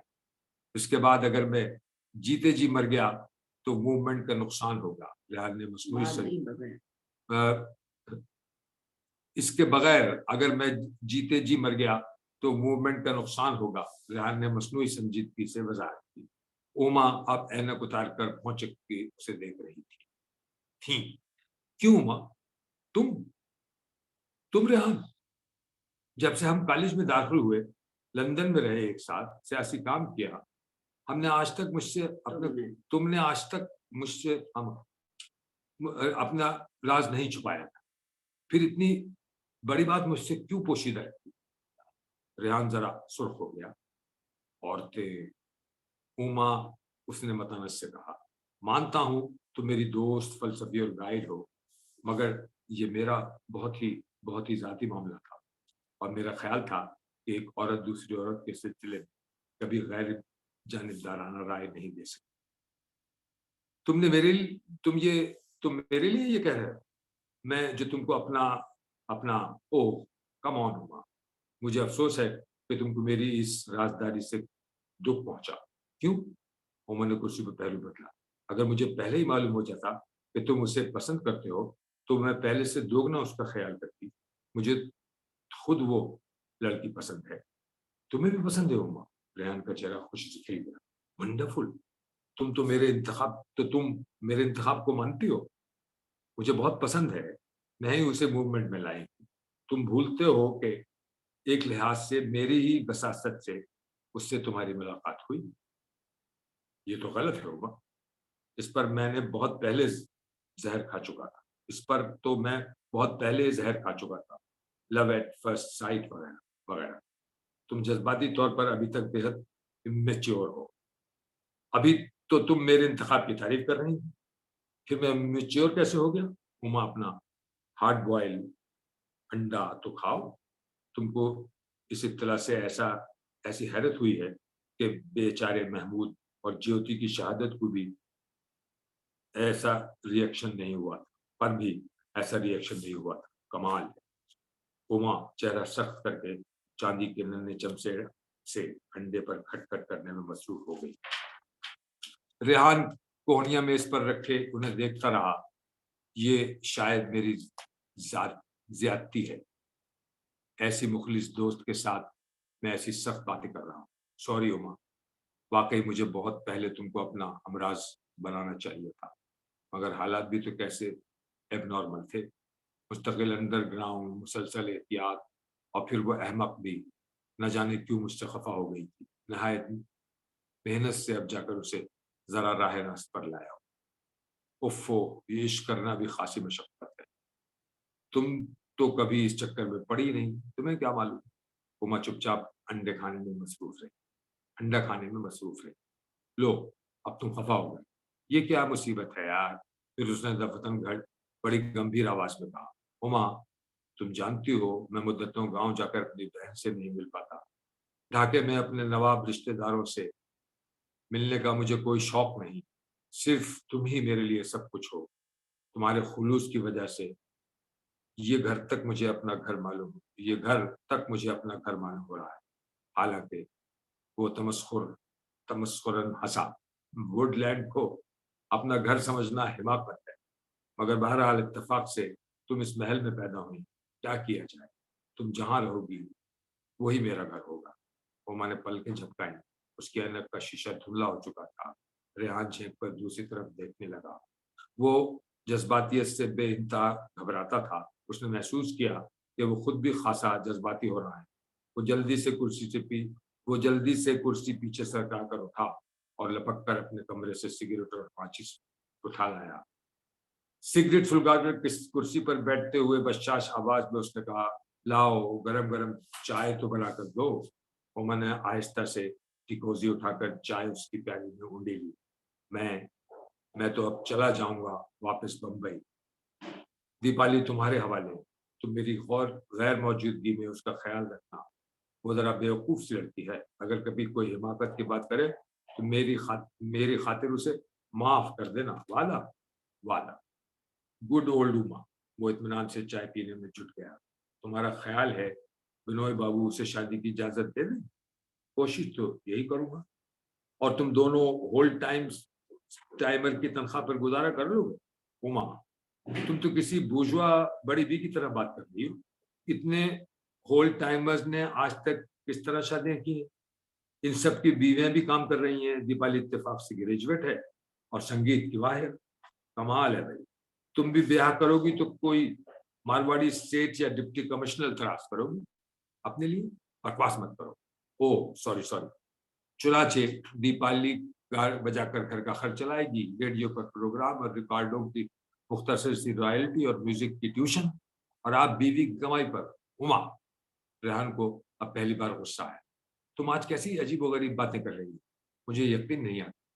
मैं बुर्जुआ बड़ी भी नहीं हूँ, महज चंद प्रैक्टिकल बातों की तरफ इशारा कर रही हूँ कि तुम्हारी हैंड टू माउथ खाना बदोश जिंदगी शादी गुड्डे गुड़िया का खेल नहीं है। उमा, तुम सच्चे दिल से कम्युनिस्ट भी नहीं थी, उसका ये मतलब है? मैं सच्चे दिल से तुम्हारी दोस्त हूँ। और दूसरी बात, अगर तुम इस खुशफहमी में हो कि बिनोय बाबू तुम्हें ये बाखुशी अपना दामाद बना लेंगे, वो कतामत पसंद हिंदू हैं। जहां तक मैंने चंद मुलाकातों में अंदाजा लगाया था, वो बिल्कुल कम्युनल नहीं है। और बहरहाल मैंने कहा तो वो अगर इजाजत ना भी देंगे तो क्या मजा था। मैं दीपाली 30 साल की हो चुकी है। हम लोग कलकत्ता जाकर सिविल मैरिज कर लें। मुझे तुम्हारी तरफ से बेहद परेशानी है रिया। तुम न जाने किस आफत में फंस जाओ। उफ़ो, तुम तो इतनी मुतफक्किर हो गई गोया आज तक हिंदुस्तान में कोई इंटर कम्युनल शादी हुई नहीं। अच्छा, तुम एक काम करो, क्या चंद्रकुंज जाकर मेरी सिफारिश कर दो झटपट। मैं? दीपाली कह रही थी, डॉक्टर सरकार पहली मुलाकात में ही तुमसे बेहद मुतासिर हो गए जब तुम कुलसूम आपा की साजिश के सिलसिले में उसे अपने साथ फर्जी तौर पर कोमेला ले गई थी। यूं उसे अपनी सहेलियों के हाथ देर लग जाए तो वो परेशान हो जाते। दीपाली क्या कह रही थी? क्या तुम्हारे मुताल्लिक? उसने हंसकर जवाब दिया। कह रही थी कि ऐसा लगता है जैसे ओमादी ने बाबा पर जादू कर दिया। गुड गॉड, कसमिया। ओमा तो सचमुच जाकर जरा उनके ख्यालात का अंदाजा तो लगाओ। मुझे मिडिल क्लास हिंदू बंगालियों के ख्यालात का अच्छी तरह अंदाजा है। भद्र लोग। मुझे भी अंदाजा है, मगर मैं हिंदू बंगाली बूर्जवाजी भद्र लोग की नजरों में कम से कम अशराफ तो हूँ। और जरा गौर करो और फिर वहां सा हमारे बंगाल के हिंदू बूर्जवाजी मुस्लिम बूर्जवाजी को किस प्रस्ताना अंदाज में अशराफ कहकर गोया टॉलरेट करती है। अगर कोई तुम्हारे इस लहजे को सुने तो समझेगा कि शायद तुम भी कम्युनल हो, सच्चे दिल से कम्युनिस्ट नहीं। वो मैंने हंसकर जवाब दिया। रेहान भी खिलखिलाकर हंस पड़ा। बहरकैफ, तुम अब अपने दूसरे मिशन पर चंद्रकुंज जाओ। कोई हिंदू या मुसलमान बाप चाहे वो कितना ही रोशन ख्याल क्यों ना हो, अपनी लड़की को दूसरी फिर में शादी करने की इजाजत नहीं देता। तुम्हारे डैडी भी मेरे डैडी के यहाँ कैसे करें? क्यों? वो हंसता रहा। फर्ज करो कि तुम किसी अशराफ से ब्याह करना चाहो, ईसाई से या अंग्रेज से या चीनी जापानी रूसी से, तो सर परितोष इजाजत देंगे? वो तो बेहद आजाद ख्याल है। मेरे ब्याह का क्या जिक्र है। ओके उमा, बच्चों की तरह शर्माओ नहीं। है कोई मुर्गा नजर में? चलो मैं सर परितोष से तुम्हारी वकालत कर दूंगा। तुम बिनोय बाबू से मेरा प्रोपेगेंडा करो। लाओ, हाथ मिलाओ। उसने दोस्ताना बेतकल्लुफी से उमा के हाथ खींचकर जोर से मुसाफिर किया। उमा ने गुस्से से हाथ छुड़ा लिया। रेहान, तुम्हारा लौंडारपन कब जाए? इस लौंडारपन को खत्म करने के लिए तो अब घर बसाने का इरादा है हमारा। कल शाम क्या प्रपोज? नहीं, अभी तक कोई बात ही नहीं की।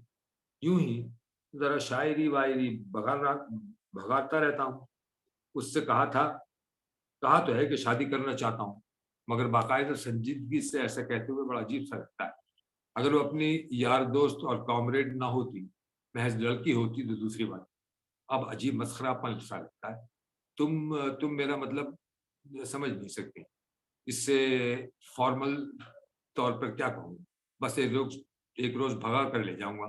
بھگانے کا الٹیمیٹم اسے البتہ دے دیا ہے. تو بالکل دیوانے ہو رونو ہوں تو صحیح. اب ہلکی ہلکی بوداباندی شروع ہو چکی تھی. پہلو کا باغ بےحد تر و تازہ اور دل فریب معلوم ہو رہا تھا. اچانک اوما نے کہا, تم بیچاری جہاں آرا کو اتنی جلدی بھول گئے. وہ ایک دم اس غیر متوقع تذکرے سے ششدر رہ گیا. اس نے سگریٹ کا کش لگایا اور جھینپ پر سرخ ہوتے ہوئے کہا, اتنی جلدی تو نہیں, کافی عرصہ ہو گیا. اوہ یو مین. وہ خاموش ہو گیا.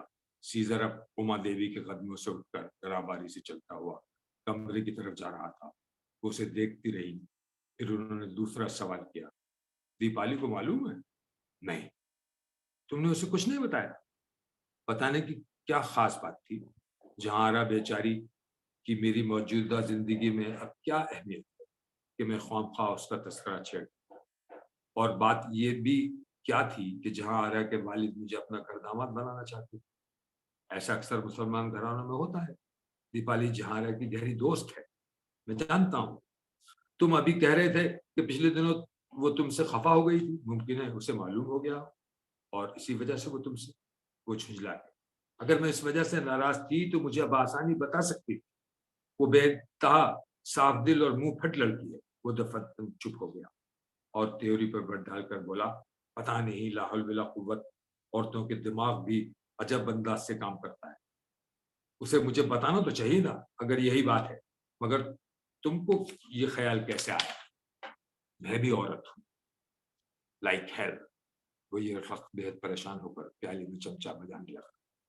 او مائی گاڈ, اوما تم ٹھیک کہتی ہو. میں واقعی عجیب آفت میں مبتلا ہو گیا ہوں. مجھے پارٹی کی طرف سے مامو جان سے بات چیت کرنی ہے ارجمند مندل جا کر. اور ارجمند مندل کب سے نہیں گئے؟ مدتیں گزر گئی. کیوں نہیں جاتے؟ کیا احساس جرم ستاتا ہے؟ یہی سمجھ لو. کبھی جہاں یاد آتی ہے. اپنی پہلی محبت کو انسان کبھی نہیں بھول سکتا. تم نے مجھے ایک بار لندن میں سرسری بتایا تھا. وہ تمہاری فرسٹ کزن ہے نا؟ سیکنڈ. اب چھوڑو اس قصے کو. گڑے مردے اکھیڑنے بیٹھ گئی بیچاری لڑکی. یو آر ڈیم کروک اوما. وہ ہنسنے لگی. اور میں نے کون سا ایسے جرم کیا ہے جس کنفیشن کی ضرورت ہے؟ پہلی بات تو یہ ہے کہ اس کے متعلق تمہیں دیپالی کو اندھیرے میں نہ رکھنا چاہیے. Wait, I am afraid that I am afraid is my own business. اوما نے تازہ چائے کے لیے گھنٹی بجائی. وہ اس جذباتی چھوکرے کو ہینڈل کرنا خوب جانتی تھی. اخبار سرکا کر انہوں نے چند لہجوں میں موضوع تبدیل کرتے ہوئے کہا, بیچارے محمود اور جیوتی, ہم اپنی باتوں میں ان دونوں کو بالکل بھول گئے. ریحان نے پلکوں پر انگلیاں پھیری. خدا کے لیے چپ رہو اوما. وہ بھی خاموش ہو کر بارش کو دیکھنے لگی. خدمتگار برآمدے میں آیا. اوما نے چائے دانی کی طرف اشارہ کیا. وہ چائے دانی اٹھا کر اندر چلا گیا. اوما نے آہستہ سے کہا, مجھے اس وقت گرٹروڈ یاد آ رہی ہے. کس طرح گولیوں سے چھلنی ہو کر مری بیچاری. اسپین سے اتنے میں بعد ہمیں اطلاع ملی تھی. یاد ہے؟ ریحان نے علم سے سر ہلایا.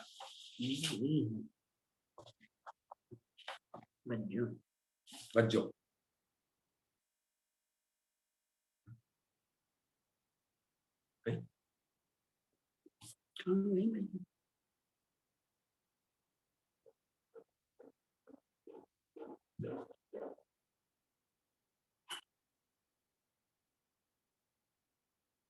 میں دیکھ لیتا ہوں. بجو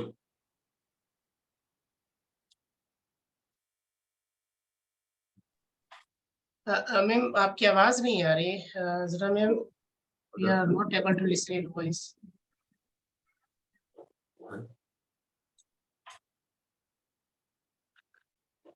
کیا کرتے رہتے ہو؟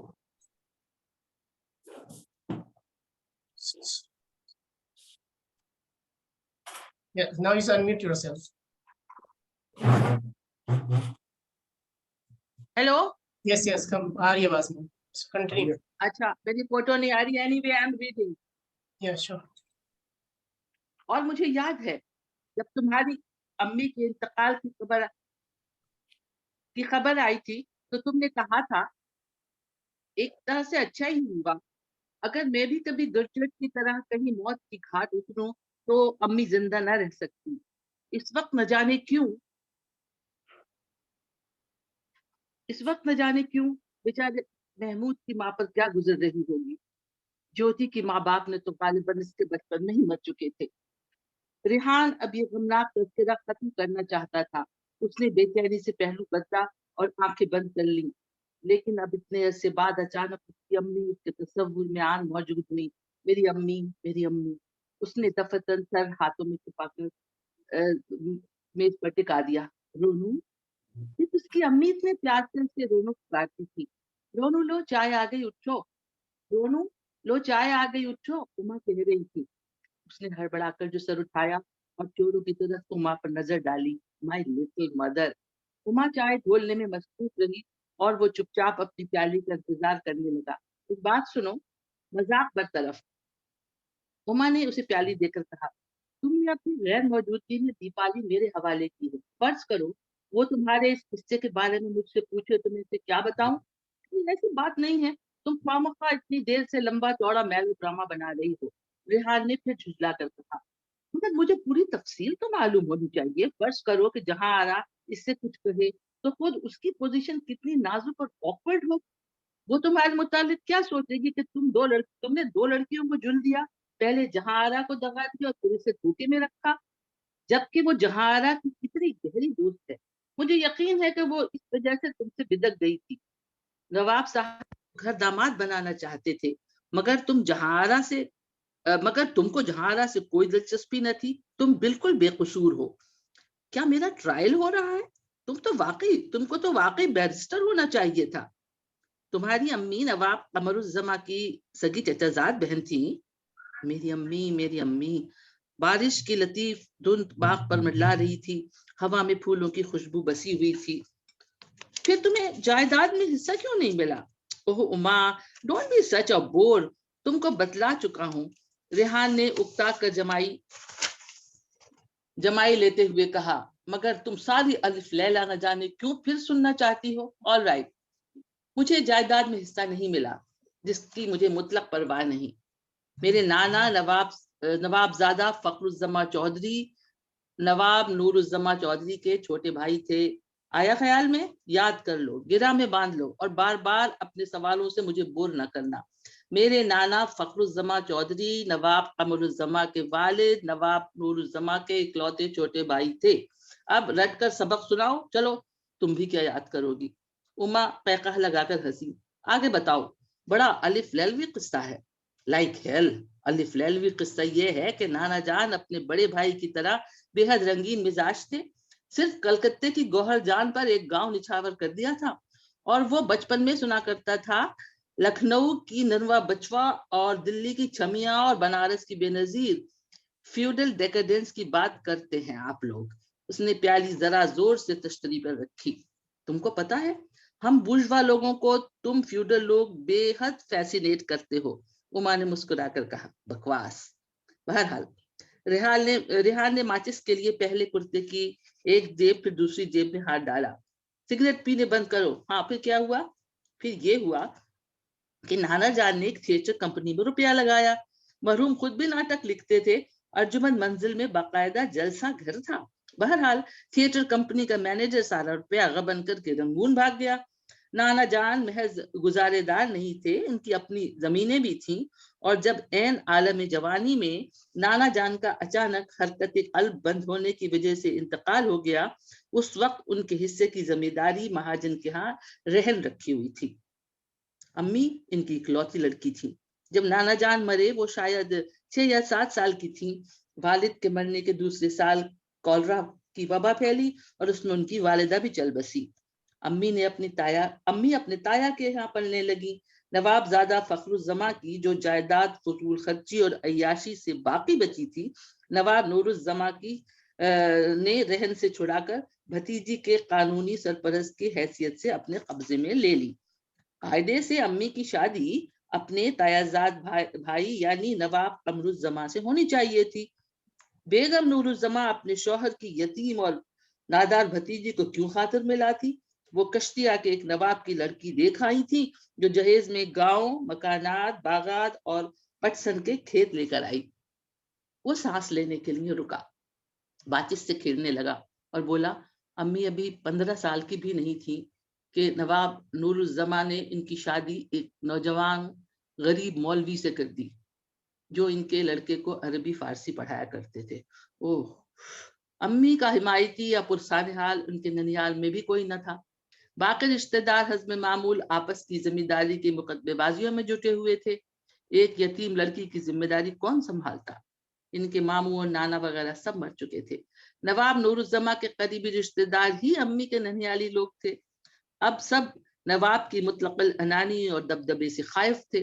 نواب صاحب نے کہا کہ لڑکا سید اور بے حد شریف ہے اور نکاح پڑھوا دیا، اور واقعی ابا بہت فرشتہ صفت اور بھولے انسان نکلے۔ ابا کا گاؤں شونا پور نواب صاحب کے علاقے کے پڑوس میں تھا۔ ان کے ہاں کاشتکاری ہوتی تھی۔ میرے ابا، تینوں چچا اور ان کے لڑکے کاشتکار ہیں، خود کھیت بوتے اور جوتتے ہیں، خود فصل کاٹتے ہیں، حقہ لے کر چوپال پر بیٹھتے ہیں۔ ہم اصل کسان ہیں عما۔ تمہاری امی خوش رہی تھی؟ تم جدید لڑکی ہو عما، اور تم پچھلی نسل کی مسلمان اور ہندو لڑکیوں کو نہیں سمجھ سکتی۔ صبر و قناعت اور شوہر کی خدمت جن کا دین و ایمان تھا۔ امی کو تو اپنے تایا سے بھی شکایت نہ تھی، نہ اپنے باپ سے جن کی رنگ رلیوں کا اثر اس طرح ان کی زندگی پر پڑا۔ وہ چپ ہو گیا۔ کمال ہے، تم نے مجھے یہ سب اس مرتبہ لندن میں نہیں بتایا، ہمیشہ کتراتے رہے۔ میرے ذاتی حالات سے کسی کو کیا دلچسپی ہو سکتی ہے؟ مجھے تو ہے رونو، کیا تم واقعی مجھے اپنا پرخلوص دوست نہیں سمجھتے؟ جب لندن میں اس کے پاس مامو جان نواب قمرالزماں کا کیبل آیا تھا کہ اس کی امی کا گاؤں میں نمونیا سے انتقال ہو گیا ہے، وہ خود بیمار پڑا ہوا تھا۔ اس زمانے میں عما نے کس لگن سے اس کی دلجوئی کی تھی۔ دن رات وہ اس کے ارلز کوٹ کے ڈگز میں سراہنے بیٹھ کر اس کا ٹیمپریچر لیتی، اسے دوا پلاتی، اس کے لیے کھانا پکاتی، اس کے کپڑے تک دھوتی اور استری کرتی۔ صرف اس کی امی ہی نے اس کی ایسی دیکھ بھال اور خدمت کی تھی۔ عما کا یہ بے لوث سلوک وہ عمر بھر نہیں بھول سکتا تھا۔ پھر کیا ہوا رونو؟ اب ارے تمہیں بتلایا تھا یار، تمہاری امی غریب کسان گھر میں کس طرح خوش رہی۔ وہ اداسی سے مسکرایا۔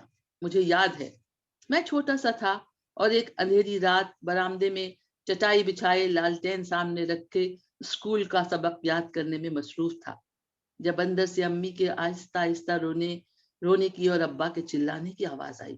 میں امی کو بے حد چاہتا تھا۔ ان کے رونے کی آواز سے گھبرا کر میں نے بھاشا کی دیوار سے کان لگا دیے اور پھر سوراخ میں سے جھانکا۔ امی دن بھر کام کاج کی محنت کے بعد تھک کر رونے لگی تھی۔ وہ چولہے کے پاس پیڑھی پر سر جھکائے بیٹھی تھی، اور میرے ابا، مجھے وہ منظر اب تک یاد ہے۔ میرے ابا کمرے کے دروازے میں کھڑے اس متانت سے تقریر کر رہے تھے گویا جمعہ گھر کے ممبر پر واس کہتے ہوں۔ وہ کہہ رہے تھے، میں نے تم کو حلیمہ بی بی شادی کر کے دوسرے دن سمجھایا دیا تھا کہ بھول جاؤ کہ تم نواب فخر الزماں مرحوم کی بیٹی اور نواب نورالزماں چودھری رئیس اعظم فرید پور کی بھتیجی ہو، اور ہمیشہ یاد رکھو۔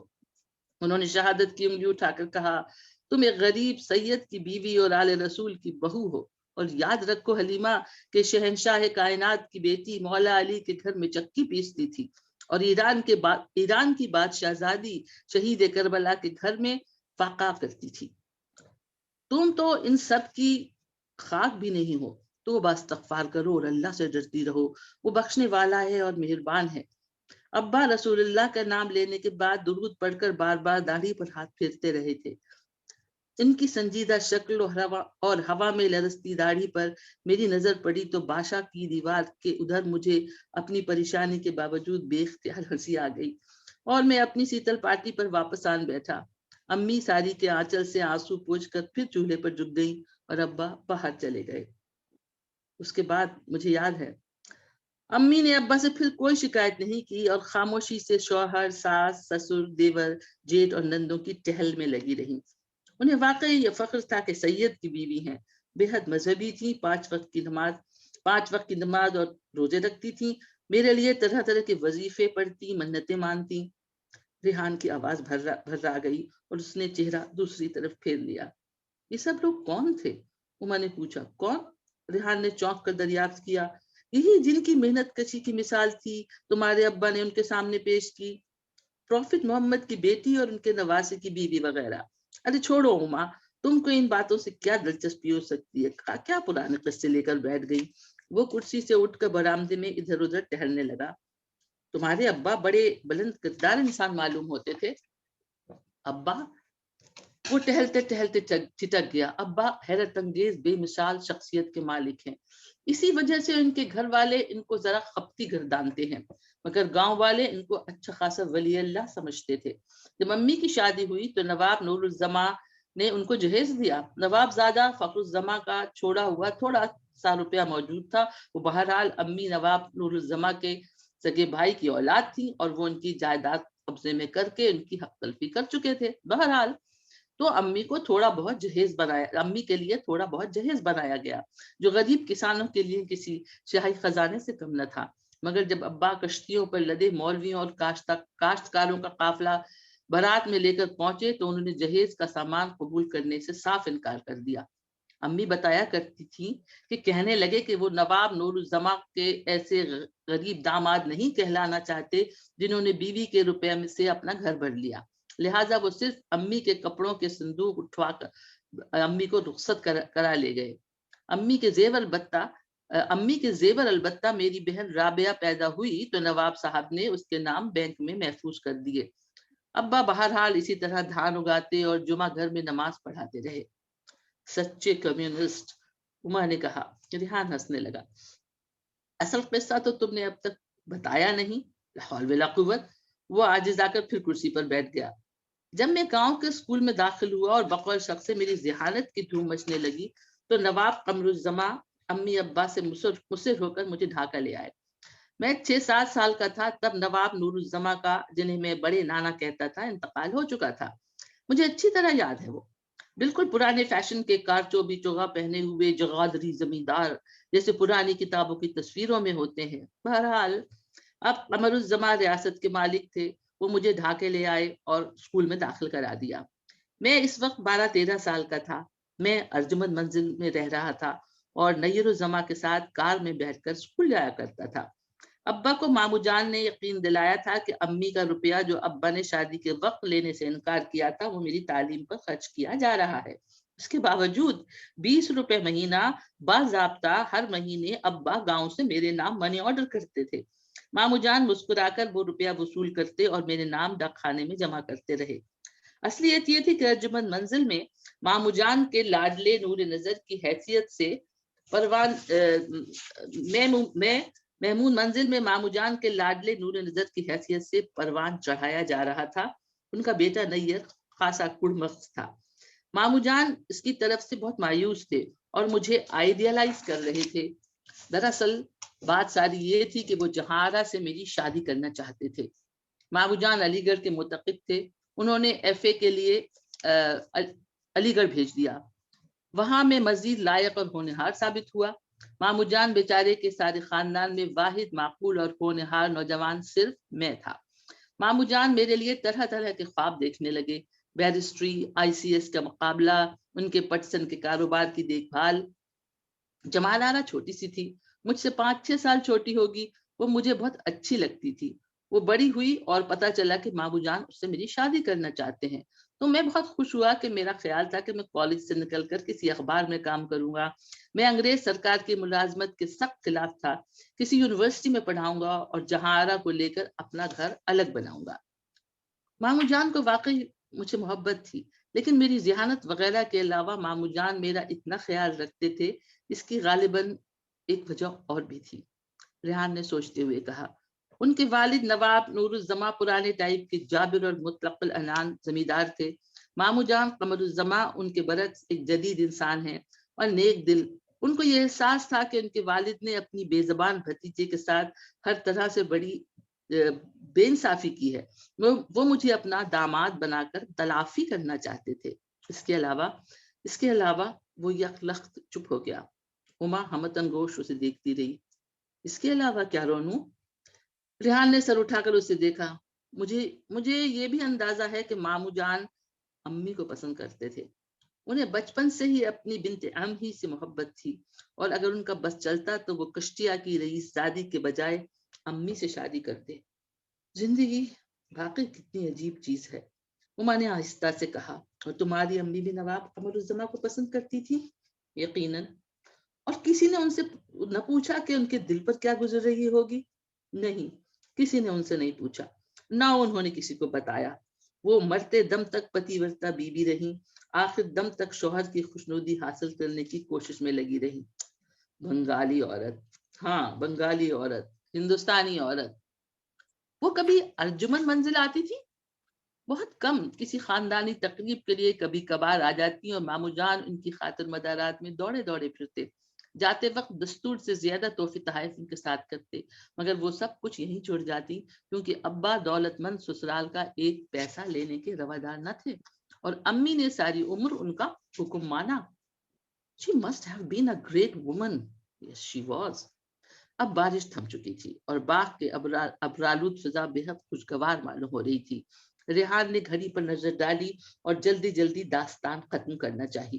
جب میرے ولایت جانے کا پروگرام بنا تو امی نے چاہا کہ اپنے زیورات جو بینک میں محفوظ تھے فروخت کر کے میرے ولایت جانے کے خرچ کا انتظام کرے. مامو جان نے ابا کو تو یہ پٹی پڑھائی کہ مجھے سرکاری وظیفہ مل گیا ہے، اور امی سے چپکے سے کہا کہ بی بی تم زیور اپنی بیٹی کے جہیز کے لیے رکھو، میں اپنے بھانجے کو جو مجھے نیر کی طرح عزیز ہے اپنے روپے سے لندن بھیج رہا ہوں. امی کو معلوم تھا کہ مامو جان کا ارادہ جہاں کو مجھ سے اب بیاہ دینے کا ہے. وہ بیچاری بے حد مسرور تھی. وہ اپنے شوہر کی ضد کی وجہ سے ساری عمر تنگ دستی میں گزار چکی تھی. انہیں اب خوشی تھی کہ اس رشتے سے ان کے غریب بیٹے کی زندگی بن جائے گی. تمہاری امی کے پاس بہت گہنے تھے؟ اما نے خاص عورتوں کی سی دلچسپی سے پوچھا. ریحان نے ایک بات تعجب سے اس پر نظر ڈالی. کہہ تو چکا ہوں، ان کی والدہ کے زیور تھے جو ان کی عطایا نے بینک میں رکھوا دیے تھے. وہ ہیرے جواہرات جو امی کو ملنے چاہیے تھے ان پر ان کی والدہ کے انتقال کے بعد بیگم نور الزماں ان کی تائی پہلے ہی قبضہ کر چکی تھی. چنانچہ میں مامو جان کے خرچ پر لندن گیا. وہاں سے لوٹ کر آیا تو یہاں شادی کی تیاریاں ہو رہی تھی. مجھے ہار پھول پہنائے گئے. اجمن منزل میں زوردار دعوت ہوئی. شونا پور پہنچا تو سارا گاؤں گھاٹ پر استقبال کے لیے موجود تھا. صرف امی نہیں تھی جن کو میری آمد کا سب سے زیادہ انتظار تھا. 10 سال پہلے وہ مر چکی تھی. ابا نے جمعہ گھر میں جا کر شکرانے کی نماز پڑھی. چوپال میں گانے کی محفل ہوئی. بیاتیوں نے فوراً میرے لیے گیت بنائے. میں گاؤں والوں کے لیے ایک عجوبہ روزگار ہستی بن چکا تھا. جب میں ڈھاکے واپس آیا، تم تو ابھی لندن میں تھی. یہاں کیا ہنگامے ہو رہے تھے؟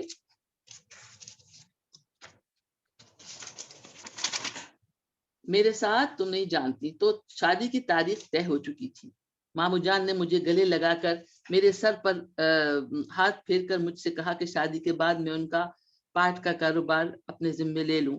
وہ اپنے کتب خانے کی میز پر زمینداری کے کاغذات اور رجسٹر کھولے بیٹھے تھے. میری رہائش کے لیے بالائی منزل کے کمرے آراستہ کیے جا چکے تھے. ہر چیز پہلے سے طے شدہ تھی. تب میں نے ان کو اطلاع دی کہ میں کمیونسٹ پارٹی آف انڈیا کا ممبر بن چکا ہوں. یہ سن کر ان پر بجلی سی گر پڑی. I don't blame him. اما نے کہا.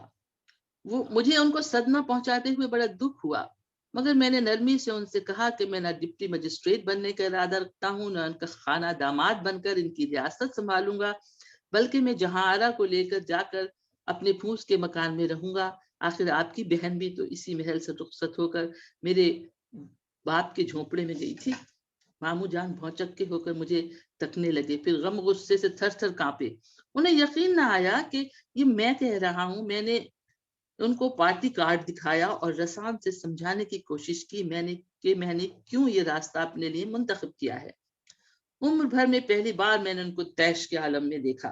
وہ یکلخت اپنے مرحوم جغادری باپ کی تصویر بن گئے انہوں نے گرج کر کہا، نمک حرام، احسان فراموش، کسان کی اولاد، ملا کا چھوکرا، تیرا مستقبل میں نے سنوارا، ورنہ آج ہل چلا رہا ہوتا، دھان کے گٹھے دھو رہا ہوتا، مکتب میں بچے پڑھا رہا ہوتا، بدبخت۔ میں نے دبی زبان سے کہا، دھان کے گٹھے تو میں اب بھی ڈھونگا مامو جان۔ مگر وہ اسی طرح گرجتے برستے رہے، اور مجھے خیال آیا کہ میرے نانا جان مرحوم کے لکھے ہوئے اس قسم کے میلو ڈرامیٹک ناٹک 50 برس قبل ارجمن منزل کے جلسہ گھر میں اسٹیج کیے جاتے ہوں گے۔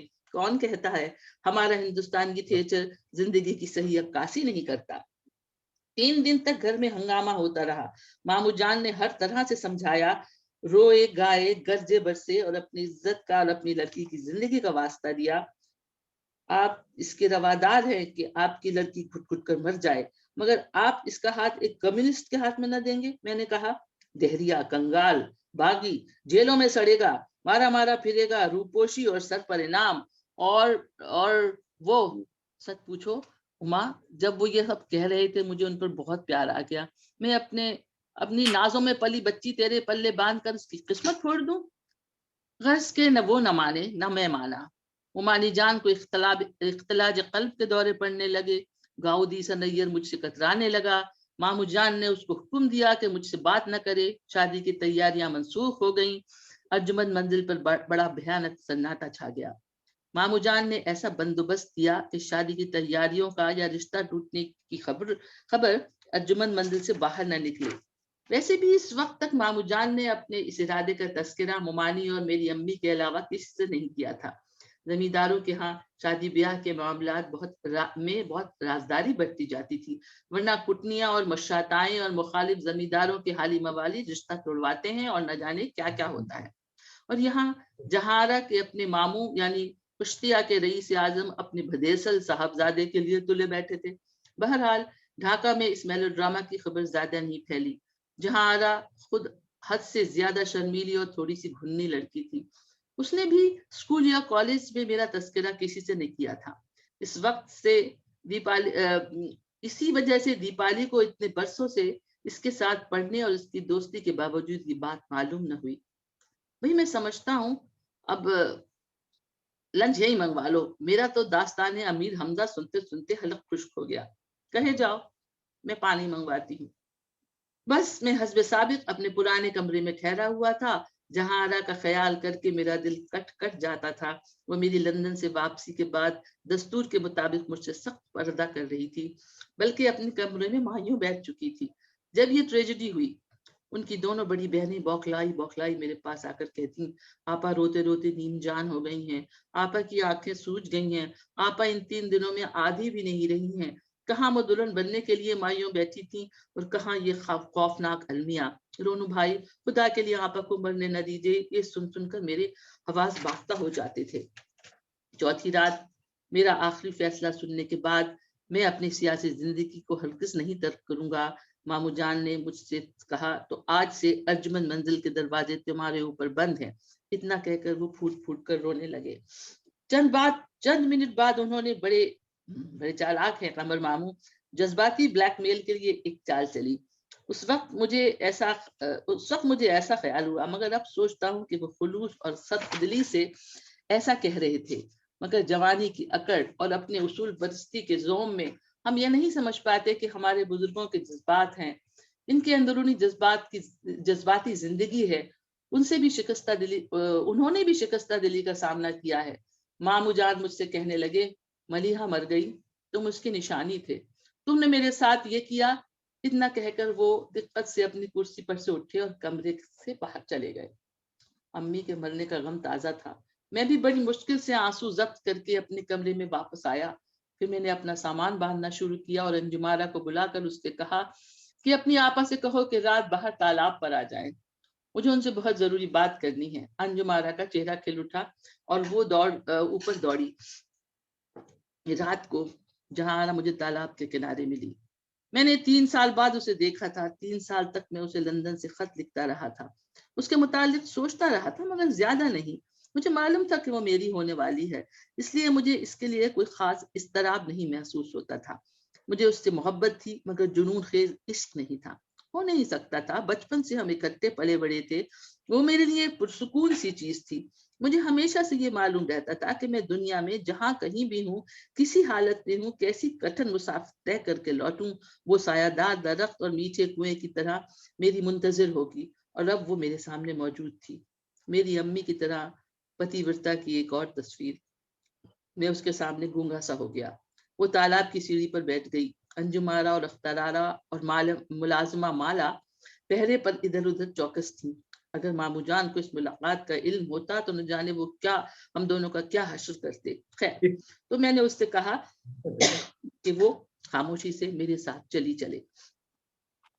तुम लड़कियों को भगा ले जाने की तजवीज करने में बहुत एक्सपर्ट मालूम होते हो। उमा ने बात काटी। मैंने उससे कहा, मेरे साथ झोंपड़ों में रहे, रूखी सूखी खाए, और ये याद रखे कि वो नवाब फखरुज्जमा चौधरी के नवासे की नहीं, बल्कि मौलवी बुरहानुद्दीन अहमद काश्तकार के लड़के की बीवी है। बिल्कुल ऐसी ही बात तुम्हारे अब्बा ने तुम्हारी अम्मी से कही थी। उमा ने कहा, हाँ, अजीब बात है ना। बहरहाल, मगर जहारा में अपने वालिद से इतनी बड़ी बगावत की हिम्मत न थी। वो बैठी हिचकियों से रोती रही। मैं उसे इसी तरह रोता छोड़कर हमेशा के लिए अर्जुमंद मंजिल से बाहर आ गया। चंद रोज बाद ही मुझे अंडरग्राउंड होना पड़ा और वो सारा किस्सा ख्वाब ख्याल हो गया। और इसके फौरन बाद तुमने एक और ख्वाब देखना शुरू कर दिया। वाह रे मर्द की जात। अब इजाजत है, दोपहर हो गई। अभी नहीं। तुम्हारी बहन पढ़ रही है? नहीं। मैं कितना चाहता हूँ इसकी तालीम का इंतजाम हो जाए, मगर राबिया अम्मी के इंतकाल के बाद घर संभालने में जुट गई। और मुझे कभी ढाके आना मिला तो मकान लेकर उसको यहीं बुला लूंगा। अगर मैं अब्बा को यकीन दिला दूं कि वहां पर्दे का मुकम्मल इंतजाम है, तो शायद अब्बा अलीगढ़ गर्ल्स कॉलेज भी भेजने को तैयार हो जाए। बस पड़ा। अब्बा को अगर ये मालूम हो कि मैं दहरिया हो गया हूँ, तो उन पर आसमान गिर पड़े। मैं उमा जब भी गांव जाता हूँ तो बाकायदा अब्बा के साथ जुमा घर में नमाज पढ़ता हूँ। ओह, हाउ फनी। उमा ने जोर से कहकहा लगाया। न जाने क्यों रिहान को उमा का ये कहकहा नागवार गुजरा। वो नजरें उठाकर बाग को देखने लगा। उमा ने इसकी तवील खामोशी से घबरा कर पूछा, तुम्हारा घर तो बहुत खूबसूरत होगा, आर्टिस्टिक। हाँ, बहुत खूबसूरत है, तुम्हारे वुडलैंड से कहीं ज्यादा खूबसूरत। इसकी फूस की छत जर्द फूलों की बेल से ढकी हुई है। सामने सब्ज बाड़ी है और घनी सरसब्ज बंसली पीछे। हमारा तालाब कमल के फूलों से भरा रहता है। इसके किनारे सुपारी और नारियल के सिडौल दरख्त खड़े हैं।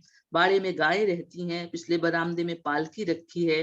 नदी पर अब्बा की नाव बंधी रहती है। इसको खेते हुए अब्बा पार की मस्जिद में नमाज जुमा पढ़ाने जाते हैं।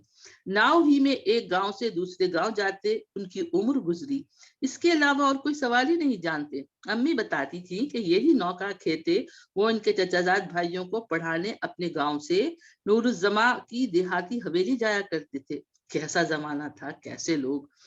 अब्बा सारी उम्र में सिर्फ 3-4 मरतबा ही मोटर पर बैठे, जब मेरा दाखिला स्कूल में कराने ढाका आए थे और मामू जान की ब्यूक इनकी खिदमत में हाजिर रहती थी। और फिर हमारा गांव, किसानों के खूबसूरत झोपड़े, गांव का टोल, काली बाड़ी, नट मंदिर, जुमा घर, चौपाल, बाजार, मंडी, बरगद तले घाट और दरगाह। मेरा गांव दुनिया के हसीन तरीन गांव और मेरा घर दुनिया का हसीन तरीन घर। कभी मैं तुमको अपना घर ले जाकर दिखाऊंगा, और दीपाली को, और कब्रिस्तान जहां अम्मी की कब्र है। वो चुप हो गया। चंद मिनट बाद उसने उमा को देखते हुए कहा, मेरी अम्मी इतनी कम उम्र थी, वो मुझसे सिर्फ 16 साल बड़ी थी और मेरी बड़ी बहन मालूम होती थी। अगर आज जिंदा होती तो तुमसे ज्यादा बड़ी नहीं दिखती। बाज मर्तबा तुम में उनकी झलक दिखाई पड़ती है, खुसूसन जब डांटती हो तो बिल्कुल अम्मी जैसी लगती हो। उमा के चेहरे पर कर्ब और नागवारी का बादल गुजर गया। जैसे जिसे रेहान ने नहीं देखा, वो कहता रहा, अम्मी तो मर गई, अब कहीं तुम ना मर जाना। रेहान, उमा ने दृष्टि और तलखी से इसकी बात काटी, अब उठना चाहिए, तुम जाकर तैयार हो। हाँ, वो चौंक कर बोला, अभी जाता हूँ।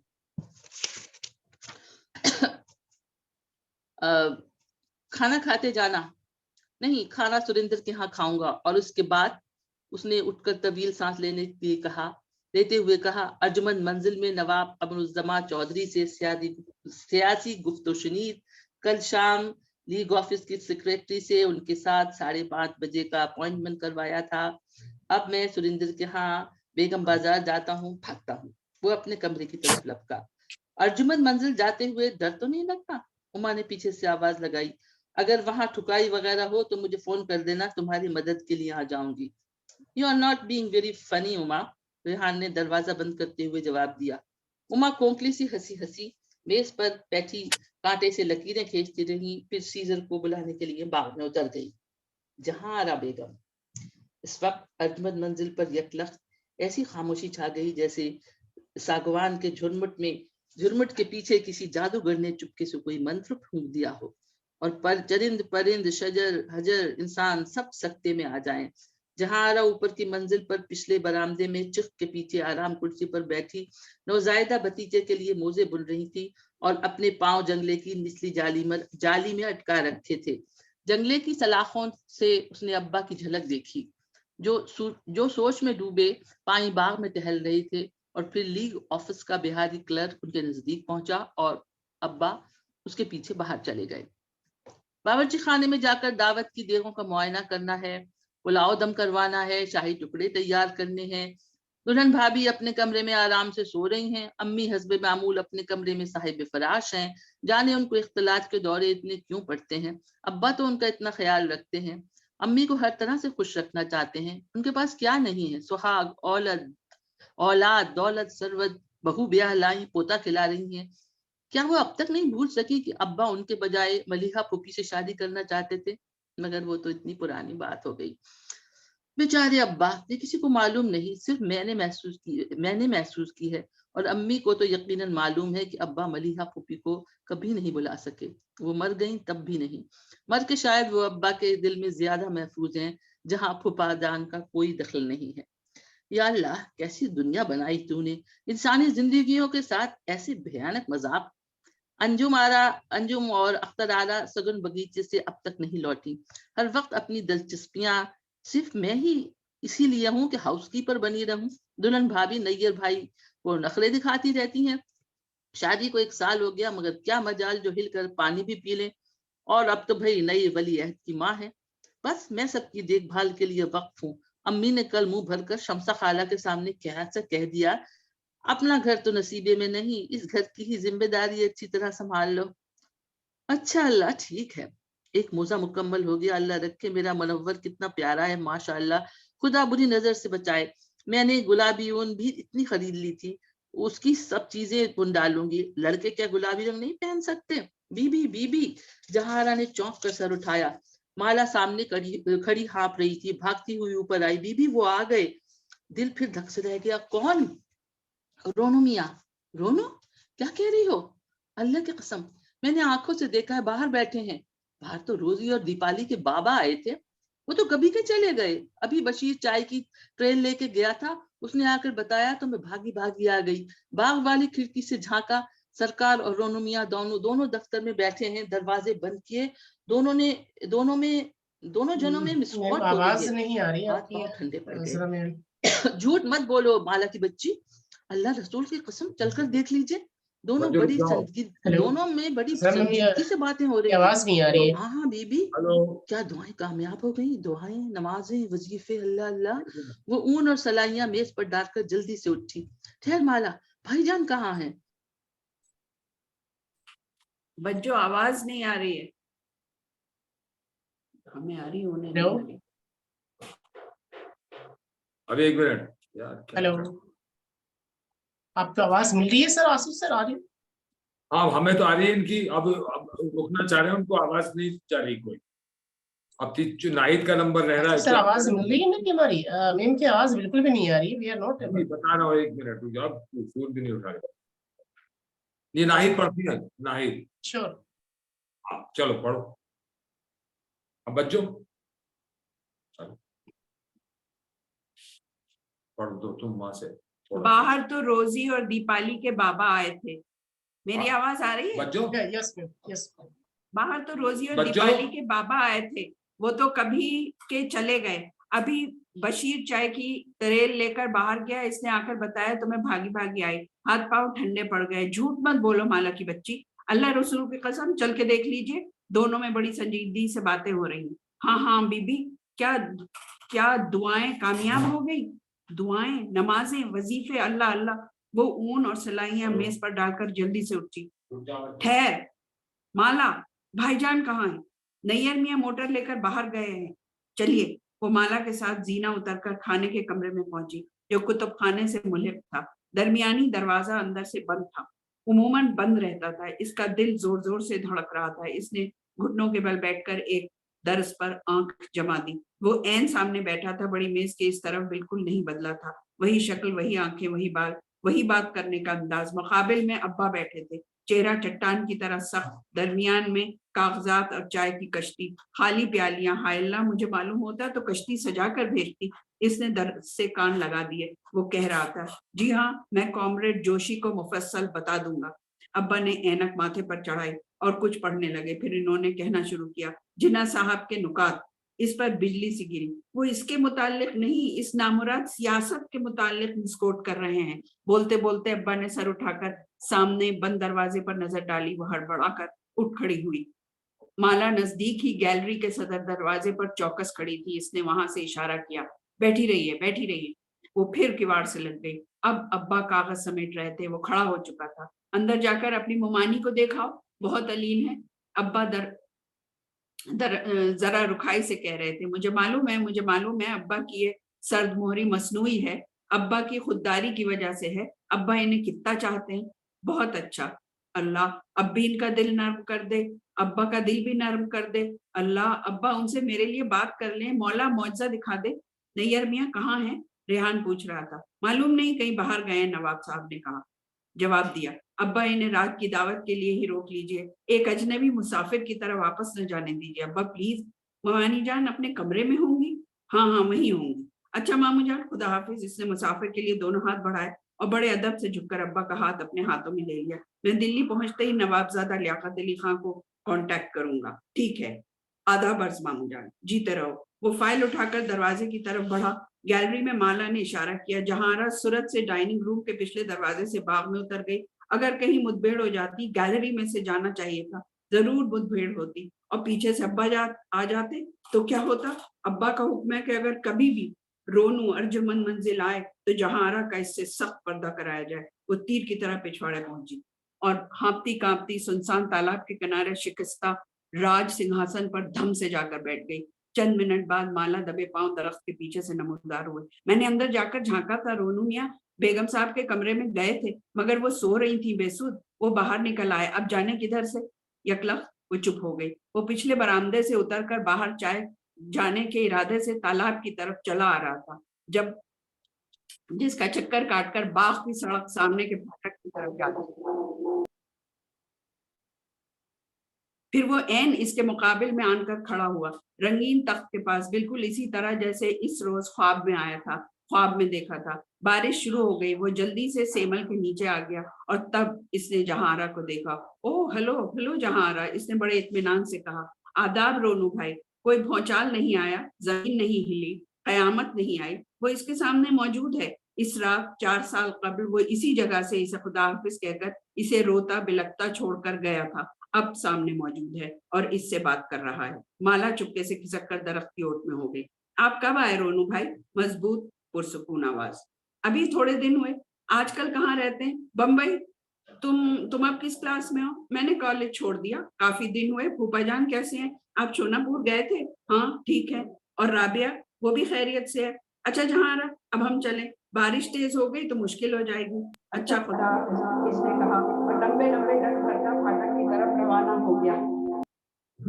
वो आया इतने बरसों, इतनी रात दिन की दुआओं के बाद, और 2 मिनट में चला गया, मगर दुनिया वैसी ही मौजूद है। दरख्त, परिंदे, आसमान, जमीन, बादल। माला पेड़ के पीछे से निकली। वो हवन्नकों की तरह माला की शक्ल तकने लगी। बीबी अंदर चलिए। और तब जहांरा ने तख्त पर जोर का मुक्का मारा और दोहरी हो गई। क्यों आए थे माला, क्यों आए थे? जब मैं उधर बैठी थी तो क्यों आए थे? सीधे क्यों नहीं चले गए? तुझे मालूम है माला क्यों आए थे? क्या कह रहे थे? उठो बीवी उठो। क्यों आए थे? बीबी पागल मत बनो, कोई देखेगा तो क्या कहेगा, तौबा तौबा। इसने जल्दी से आंचल से अपना चेहरा पहुंचा, शायद मुझे हिस्टीरिया हो जाएगा। इसने लरस कर सोचा, अम्मी की तरह इख्तिलाज क़ल्ब की मरीजा कहलाऊंगी, लोग मुझ पर तरस खाएंगे, हंसेंगे, अल्लाह अल्लाह। माला ने हाथ थाम के ताज सिंहासन के नीचे से बहते मुन्ने से बरसाती नाले को फलांगने में मदद की। फिर बारिश की तेज बौछार में वो दोनों सर पर आंचल डालकर झुकी झुकी तेजी से कोठी की तरफ भागी। रोंगीला नायर माझी। सितंबर 1942 की अबरालू शाम की नीम तारीकी में दो आवाजें चंद्रकुंज के फाटक के तिरछे नीम शिकस्ता सुतून के करीब। अच्छा भाई, ये लो तीनों किताबें, बहुत संभाल कर रखना। इस पर हमने सरोजनी देवी से दस्तखत लिए हैं। देखो इन्होंने तुम्हारे लिए क्या लिखा। कहाँ कहाँ? माचिस जलाने की आवाज। ये देखो। ओ माँ, इन्होंने अपने हाथ से मेरा नाम लिखा है। How incredible. आपको कहाँ मिली? ये सब तफसीलात न पूछा करो। नहीं बताइए, दिल्ली में। और आपने इनसे मेरे मुतालिक क्या बताया? कुछ नहीं, सिर्फ यही कहा था कि एक बावली सी लड़की है, इसके लिए अपनी तरफ से इस मजमूए पर कुछ लिख दीजिए। ओ माँ, और ये लो, ओ नौक्शी कांतार माठ, और ये रोंगीला नायर माझी। ओ माँ, मौलवी जशीमुद्दीन से भी दस्तखत करवाए भाई, दोनों किताबों पर। और ये लो, मौलवी मंसूरुद्दीन अहमद की नई जिल्द, हेरा मोनी दूसरी जिल्द आ गई। हाँ, मैं मुसन्निफ के दस्तखत। अब तुम भी क्या याद करोगी? किस सुपर इंटेलेक्चुअल चाहने वाले से वास्ता पड़ा है। यास्मीन एक दिन कह रही थी एक रोज वो अपना ट्रूप बनाएगी और नौक्शी कांतार मठ का बैले तख्लीक करेगी। वो भी तुम्हारी चेली है? यास्मीन नहीं, दरअसल वो रोजी बेचारी की चेली थी, फिर मेरी चेली भी बन गई। बस तो फिर अब अल्लाह इस पर रहम करे। रोजी का हश्र देखो, तुम्हारी चेली बनकर क्या हुआ। अच्छा भाई, अब हम भागते हैं, तुम्हारे बाबा आ ही नहीं चुकते। वो शायद मित्रा बाबू की तरफ चले गए। आप फिर कब आएंगे? जब भी तुम बुलाओगी फौरन। अच्छा आप चलते हैं, ये बता दो कि क्यों खफा थी।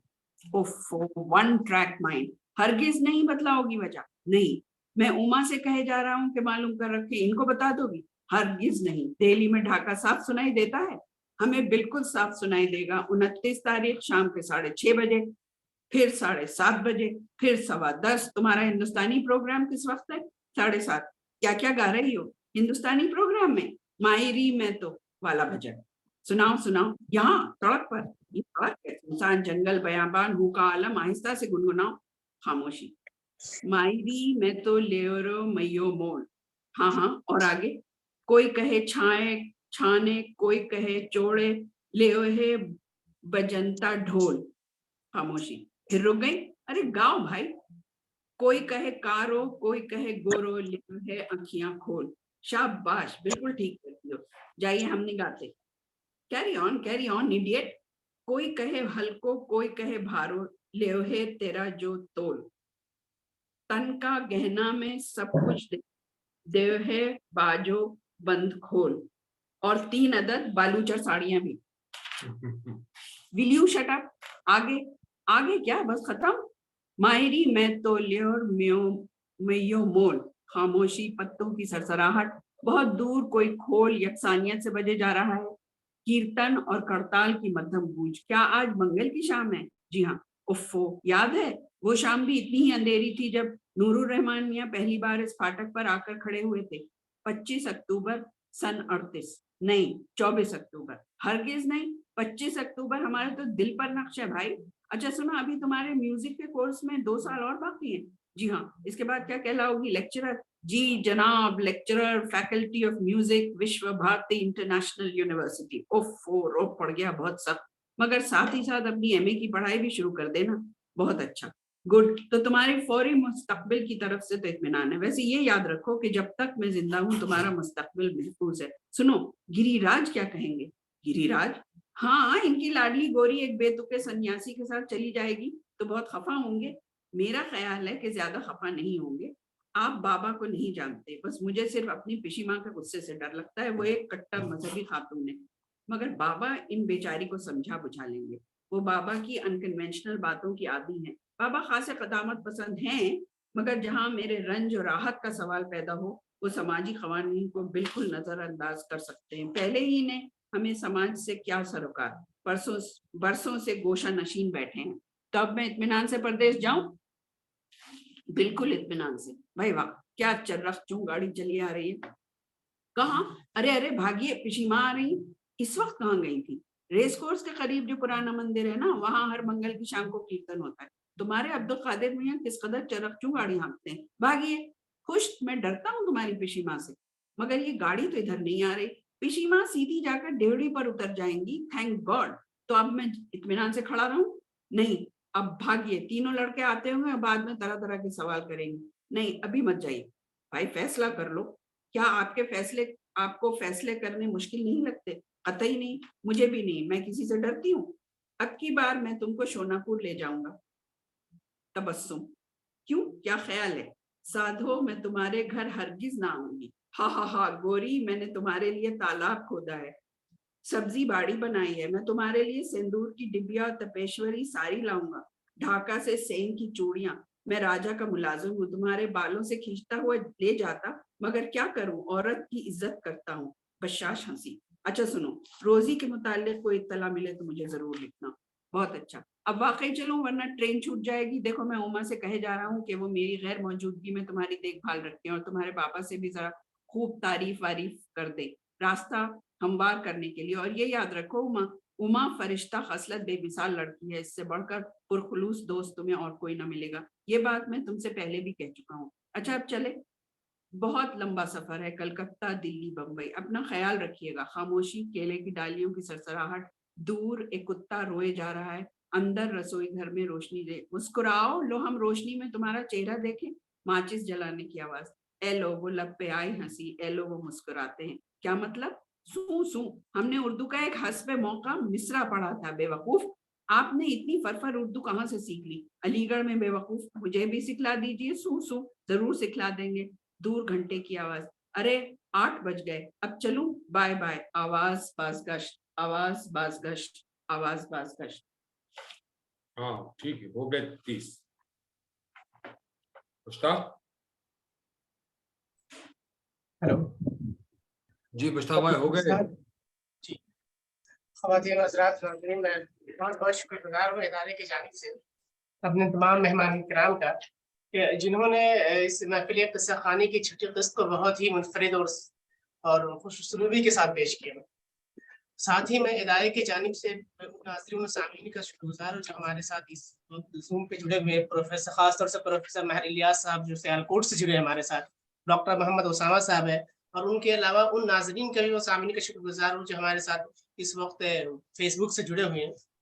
और साथ ही मैं उनका भी शुक्रिया अदा करना चाहता हूँ जो हमारे साथ हमारे नाज़रीन होंगे यूट्यूब के, जो बाद में हमें देखेंगे।